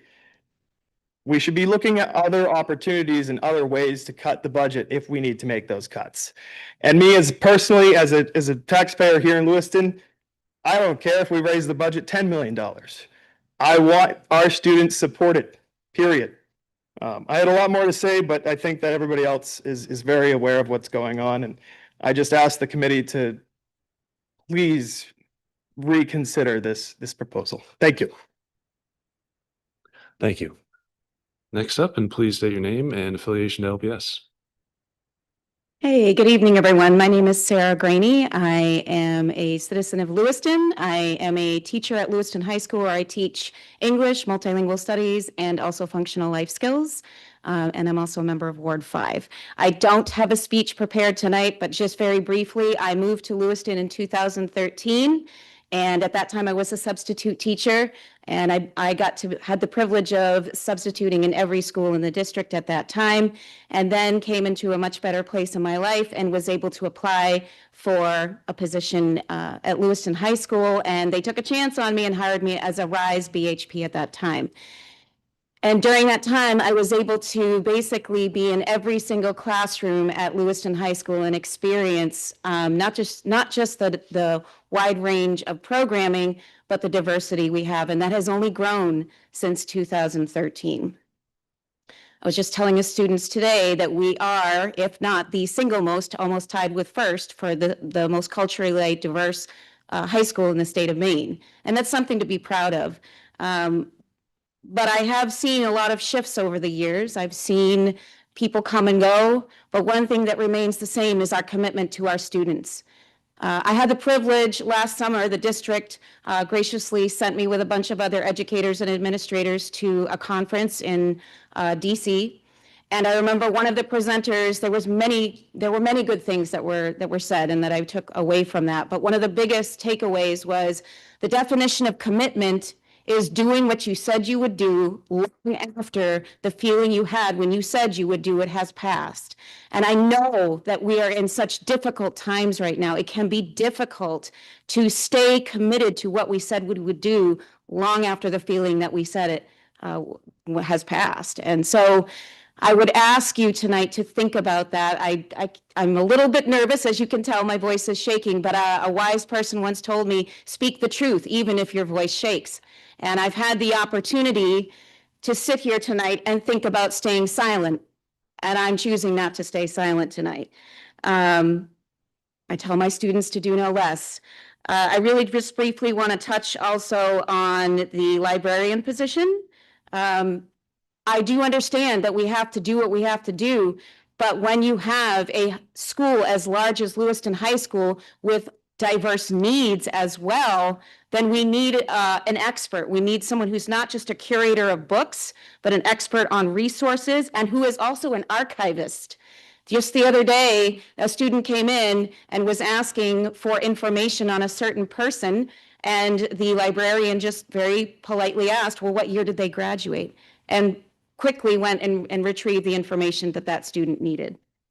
Our librarian is also an educator, not just on books, but media and digital citizenship.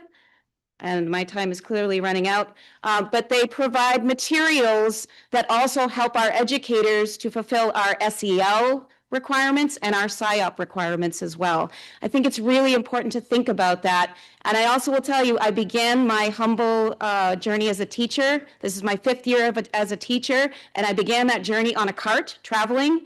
And I know how difficult that is within one building. So to be a librarian and to be a curator of resources, materials, and educational knowledge and have to bounce around the district might be a massive undertaking. So remember, the definition of commitment is doing what you said you would do long after the feeling that you had when you said you would do it has passed. Thank you, with gratitude.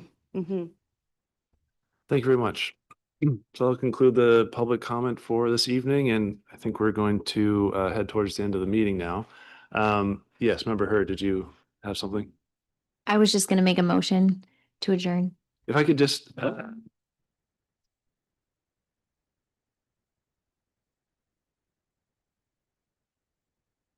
just to say, so the next meeting will be the joint meeting with the city council. That is on Monday at the Green Ladle, correct? And then we'll be back here next Wednesday for another workshop.